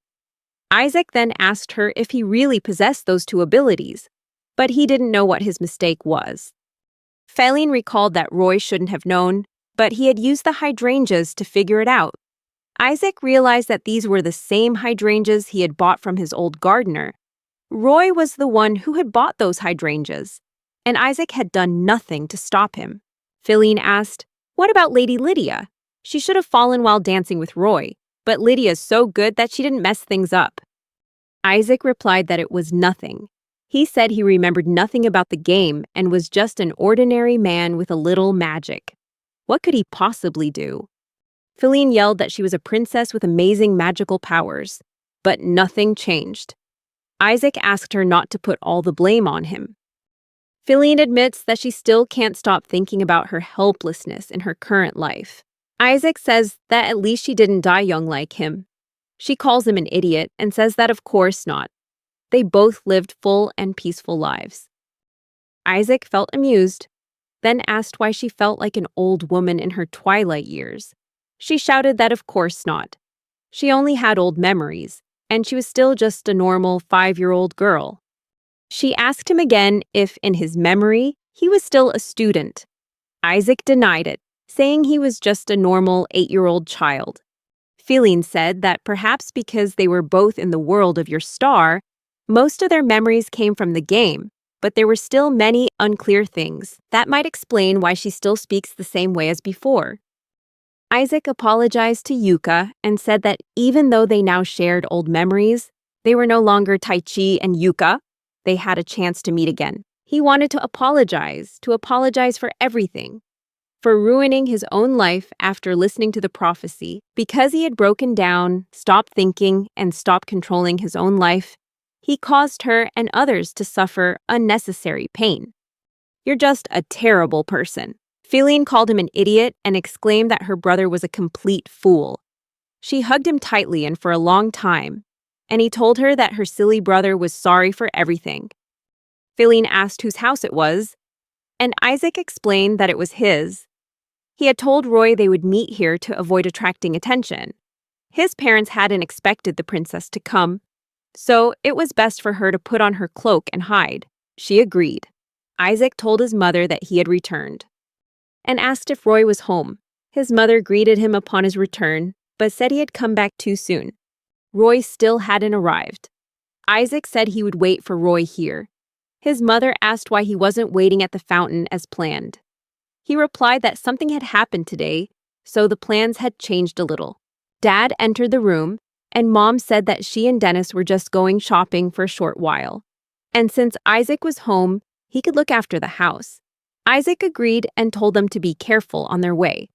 They told him to send their regards to Roy and then left. Feline asked if those were his parents in this life because he looked so much like them. He replied that he didn't think their relationship was bad. Feline smiled, and he told her not to smile like that, but Feline told him not to be embarrassed. She said that the man named Dennis reminded her of their father. Isaac agreed, but said that his father from the past was in the past, and only his current father was real. Both were serious about their work, and he respected them greatly. Feline said that Taichi had really changed. He replied that too much had happened in his past. He helps his father with his work. Feline asked if he thought the reason they had memories from their past lives was because he wanted to fix something he regretted. Isaac pondered the word fix. Just then, there was a knock at the door. Outside, someone identified himself as Roy and asked if Isaac was home. Feline heard Roy had arrived. But before they could speak to Roy, he extended his hand and said it was nice to meet her. He called her Elena. She extended her hand in return, saying it was nice to meet him and called him Isaac. He opened the door and told Roy that he had been waiting for him. Roy apologized very formally for being late, but wanted to know why Isaac had changed the meeting place. Isaac removed Feline's cloak and told her she could take it off now. Roy was surprised and asked why Feline was there. Then he ordered Matthew to stand guard. Feline yelled that he couldn't give her a few seconds to calm down, asking why he was doing this. Isaac replied that the main purpose was to meet Roy. And how long did she intend to keep hiding behind him? She called him an idiot, and the prince laughed, saying that it seemed Isaac and Feline had found common ground. Feline immediately denied it, then said that Isaac had helped her when she got lost in the city. The prince asked her how she got lost. Isaac held up his cloak and asked if they could stop throwing things around. Roy apologized very sincerely and told Feline that she needed to take better care of her belongings. Feline apologized for taking it, saying she only did it to keep an eye on him and that it was all his fault for not telling her about his outings. She was just curious. Isaac suggested that they both admit they were at fault. He asked what they needed to say. They both remained silent. He said they needed to apologize together, something like that. Roy agreed and said he would be more careful next time. Feline also agreed with him. Isaac asked where Roy had gotten the cloak from. The prince replied that he had made it himself. Isaac then asked how. The prince explained that he had relied on the dark magic he had used when they were both evading the guards, just as he had said. He then realized he could use other types of magic, and upon further thought, he decided to explore his abilities. Feline stared at Isaac. He wondered why she was looking at him like that. He said that Feline had just mentioned his dark magic, and that he had two kinds. Feline immediately rushed over, trying to cover his mouth and demanding that he stop talking about those two abilities in public. This was a sensitive topic in his storyline. Isaac thought he didn't mind, so he told Feline to see for herself. They saw the prince smiling. Feline understood that it was true. Roy said he was happy to see them so close, but Feline immediately denied it. He said it was time for them to return to the palace, then told Feline they would meet again there. She agreed and apologized for interrupting him that day. The prince told her not to worry, because he was still learning something new because of it. He noticed her hairstyle, gently patted her hair, and said that the ponytail really suited her. Isaac reminded him not to spoil his sister like that, and the prince apologized once again for the inconvenience caused. He told the boy to keep the cloak safe so no one else could take it. Roy told Matthews that they were leaving. Isaac asked if he needed to see them off, but Roy said not to worry. They could find their way back on their own. He said goodbye to Isaac. Feline called Isaac over and whispered in his ear that no matter what happened to her in the future, she would do everything to make Roy happy. Isaac said that was wonderful, and that he would do everything to make her happy too. Feline leaned in and kissed him lightly on the cheek. Roy and Matthews saw this and wondered why she kissed his ear, and whether she was in love with Isaac. Feline screamed in denial, saying that it wasn't a kiss and that it wasn't a kiss at all. On the way back to the palace by carriage, Feline told Roy that she couldn't do much, but if anything was bothering him, she hoped he would know he could tell her anything. Roy said it wasn't sudden, but Feline thought it was. She knew he was secretly up to something, just didn't know what it was. Roy laughed and said the word conspiracy sounded too negative. He asked if Isaac had told her anything yet. Feline replied that Isaac had nothing to do with this. Her desire to be relied upon by him was her own. She understood that her brothers always had their own things they wanted to do, but no matter what he hid from her, she would still worry about him, and he wouldn't be able to stop her. Roy laughed, saying that he really couldn't do anything but hope for the best. Feline asked why he was laughing, and that it was completely serious. Matthew clutched his stomach, thinking only of the amount of cleaning he would have to do. Even so, he thought that at least the two of them seemed to be having a good time. Meanwhile, Isaac and his father were trimming the roses. Isaac pondered the reason for his reincarnation. He remembered Feline's words, that perhaps the reason they carried memories from their past lives was because they wanted to rectify something they regretted. As a garden apprentice, he followed in his father's footsteps, and thus was reborn. His father called him over, saying he was pruning too much. April was almost over, and they needed to prune the roses so they would bloom beautifully in May. He found it difficult on his own, so he had to help him. Then, his father gave him a box of flowers and asked him to take it to the mansion and return. Isaac said he could do it himself, but he hadn't finished trimming them yet. However, his father insisted, and Isaac finally agreed. Isaac couldn't stop thinking ever since he met Feline. He felt like he wasn't himself anymore. Suddenly, he heard Lydia shouting at someone to stop. He was surprised to realize it was Lady Emma, but before he could understand what was happening, he was attacked by Lady Emma. She asked if he intended to be a shadow for the young lady. Then she criticized his dancing skills as disgusting, saying they were hindering the young lady's progress. She said that if he wanted to be the young lady's dance partner or shadow, he had to reach a level worthy of her. Isaac, surprised, asked what she was talking about. Emma grabbed him by the neck and told him he should come with her right now. Lydia would forgive her for stopping. She pulled Isaac to the ballroom. Isaac asked what they should do now. Emma replied that she wanted to learn to dance. Isaac was angry. He really should go back to work. He agreed. But the clothes he'd just been given were ridiculous. Gerlard stood in the doorway, observing the scene, and explained that these were his clothes from when he was young.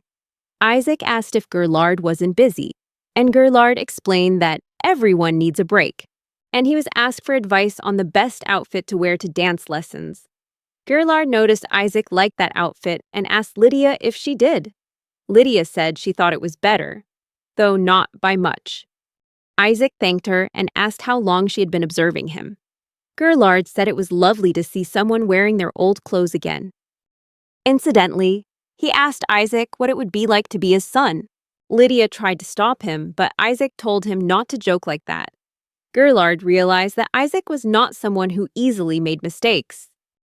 Although it was still early, he thought it should be considered a birthday present. Lydia was surprised and asked Gerlard how he knew Isaac's birthday. Gerlard replied that of course he knew. He was a servant in their household. It was probably the 9th. Lydia said that she didn't even know until last year. Isaac pondered the question she hadn't asked. Emma wondered if they were done with their pointless conversations and wanted to get back to the main point. Isaac had to attend all of the young lady's subsequent dance lessons as her partner. Isaac thought that he was just a novice, that he had so much work to do, and that his father would be furious. Gerlard promised to talk to Dennis and help him sort things out, so he didn't need to worry. Isaac realized he had been cornered. Emma asked if they agreed. Lydia was terrified, and they agreed. So, under Miss Emma's guidance, Isaac attended dance classes for the next 2 weeks. Half a month had passed, and they were walking in the garden, the blue blossoms spreading everywhere, and it felt as if they were walking on the sky. His father had come up with the idea for the garden and had it completed last week for Isaac's birthday. Prince Roy asked if his birthday was last month, and he didn't know. Lydia said that really, using their family garden as a gift for their son was excessive. Isaac was even more excited than expected when he saw this beautiful garden, planted just for him. Lydia thought Dennis was being too cunning. Isaac wanted to ask Roy something. He wanted to know what the shadow of a dance partner should look like, not the shadow on the ground. Roy asked if he was talking about dancing. Isaac explained that he wanted to ask Lydia, but she remained silent. The prince explained that the shadow was a representation of the dance partner, the person the dancer represented. He asked why Isaac needed that. Isaac explained that it was how his teacher called him. It turned out he was replacing Roy. Lydia shouted that this was not true. She wanted to dance with Prince Roy's shadow. But what kind of dance was that? Emma told her she was trying to lead the prince, which was completely wrong. A man should lead, and she wanted to lead His Majesty behind her. When the teacher explained why she couldn't do it, she explained that she'd been dancing with detached gazes, and then she decided to bring gazes into the lesson. Therefore, she promised him that she had no intention of putting him in the role of Prince Roy or anyone else. Both boys gazed at her intently. The prince said he understood everything, but remembered that she had danced very well last year. If Isaac is her dance partner, He must be a good dancer. I want to see how he really dances. Isaac said he received the medicine box because of this. He danced worse than not knowing how to dance at all. His hands were clumsy, as if he were forcing the movements. He had intended to be the leader in the dance, but ended up just following Lydia, letting her be the center of attention. It turned out they had switched roles, and so the dance ended strangely. The teacher was furious. If he wanted to fix it, they needed to try harder to stand out a little more. Roy asked him to go to the dance simply because he didn't want to be the center of attention. That didn't help at all. It would be better to try to get used to the attention of a large crowd. Isaac doubted he would ever be able to attend the dance. Roy said his birthday is in August, so he could easily invite a friend. Last year, he danced with everyone, including potential brides, but he never made a final decision and generally prefers to avoid such stressful situations. Isaac says he dances awkwardly, and his clothes aren't always appropriate. Prince Roy said that he wouldn't be dancing at the festival this year, so Lady Lydia needed to find a dance partner. Isaac's presence would solve that problem. He asked Isaac what he thought of the idea. Isaac replied that he greatly appreciated it and would remember it. Then he shouted, asking if they could really hear him. Lydia said that if he didn't want to come, that was fine, and she would talk to her father about finding another dance partner. Isaac realized he had upset her again. He said that what he meant was, if there really was no other option, then he'll think about it. Lydia was delighted. But first, she needed to ask the Duke's permission, and he promised he wouldn't leave her alone. The Duke asked Lydia again if she really wanted to bring Isaac to the prince's birthday party. Then he said it was a good idea. Lydia, surprised, asked if it was true. He replied that of course it was. If it was a request from the prince, how could he refuse? Isaac said he danced very strangely, and his clothes were not good either. The Duke explained that he greatly admired Isaac's dancing, and was even more pleased that Lydia would be dancing with him instead of some stranger he had never met. Isaac agreed, saying that they needed to work harder in their dance lessons, and it seemed they had already begun learning the necessary etiquette during practice. Isaac reminded everyone to try not to add to his workload. Roy was delighted, saying it was good that Isaac would be coming to the party. Lydia thanked him. This would be a good opportunity for Isaac to learn more. Only Isaac was unhappy. He had the feeling that the prince was always trying to push him into doing something. Roy said he was exaggerating. It's better to consider this a gift. Since Isaac's birthday also happened this month, Isaac thought to himself that this was a rather ambiguous gift. Difficult to refuse, and he didn't understand why they were giving it to him. Lydia was upset, saying how easily people could give gifts. While she didn't know what to give him, his birthday came earlier than she expected, making her even more confused. Roy said he was sure Isaac wouldn't mind if Lydia gave him a gift now, and he had no doubt Isaac would be delighted to receive one from her. If Lydia wishes, he can offer advice, not as a prince but as a mutual friend. Lydia agreed, saying that his opinion was very important. She also wanted to ask him one more favor. Please wait a little longer before she gives an answer to his previous proposal. She will reply during the upcoming holiday at the last minute. Roy agreed, saying he didn't want her to have to give an answer right now. What he liked most was seeing Isaac in formal attire. Lydia laughed, saying that she did too. They discussed what they should give Isaac as a gift. Lydia asked if it was a good idea. She wanted to give something Isaac could keep as a memento. Lydia had 3 months to make a decision.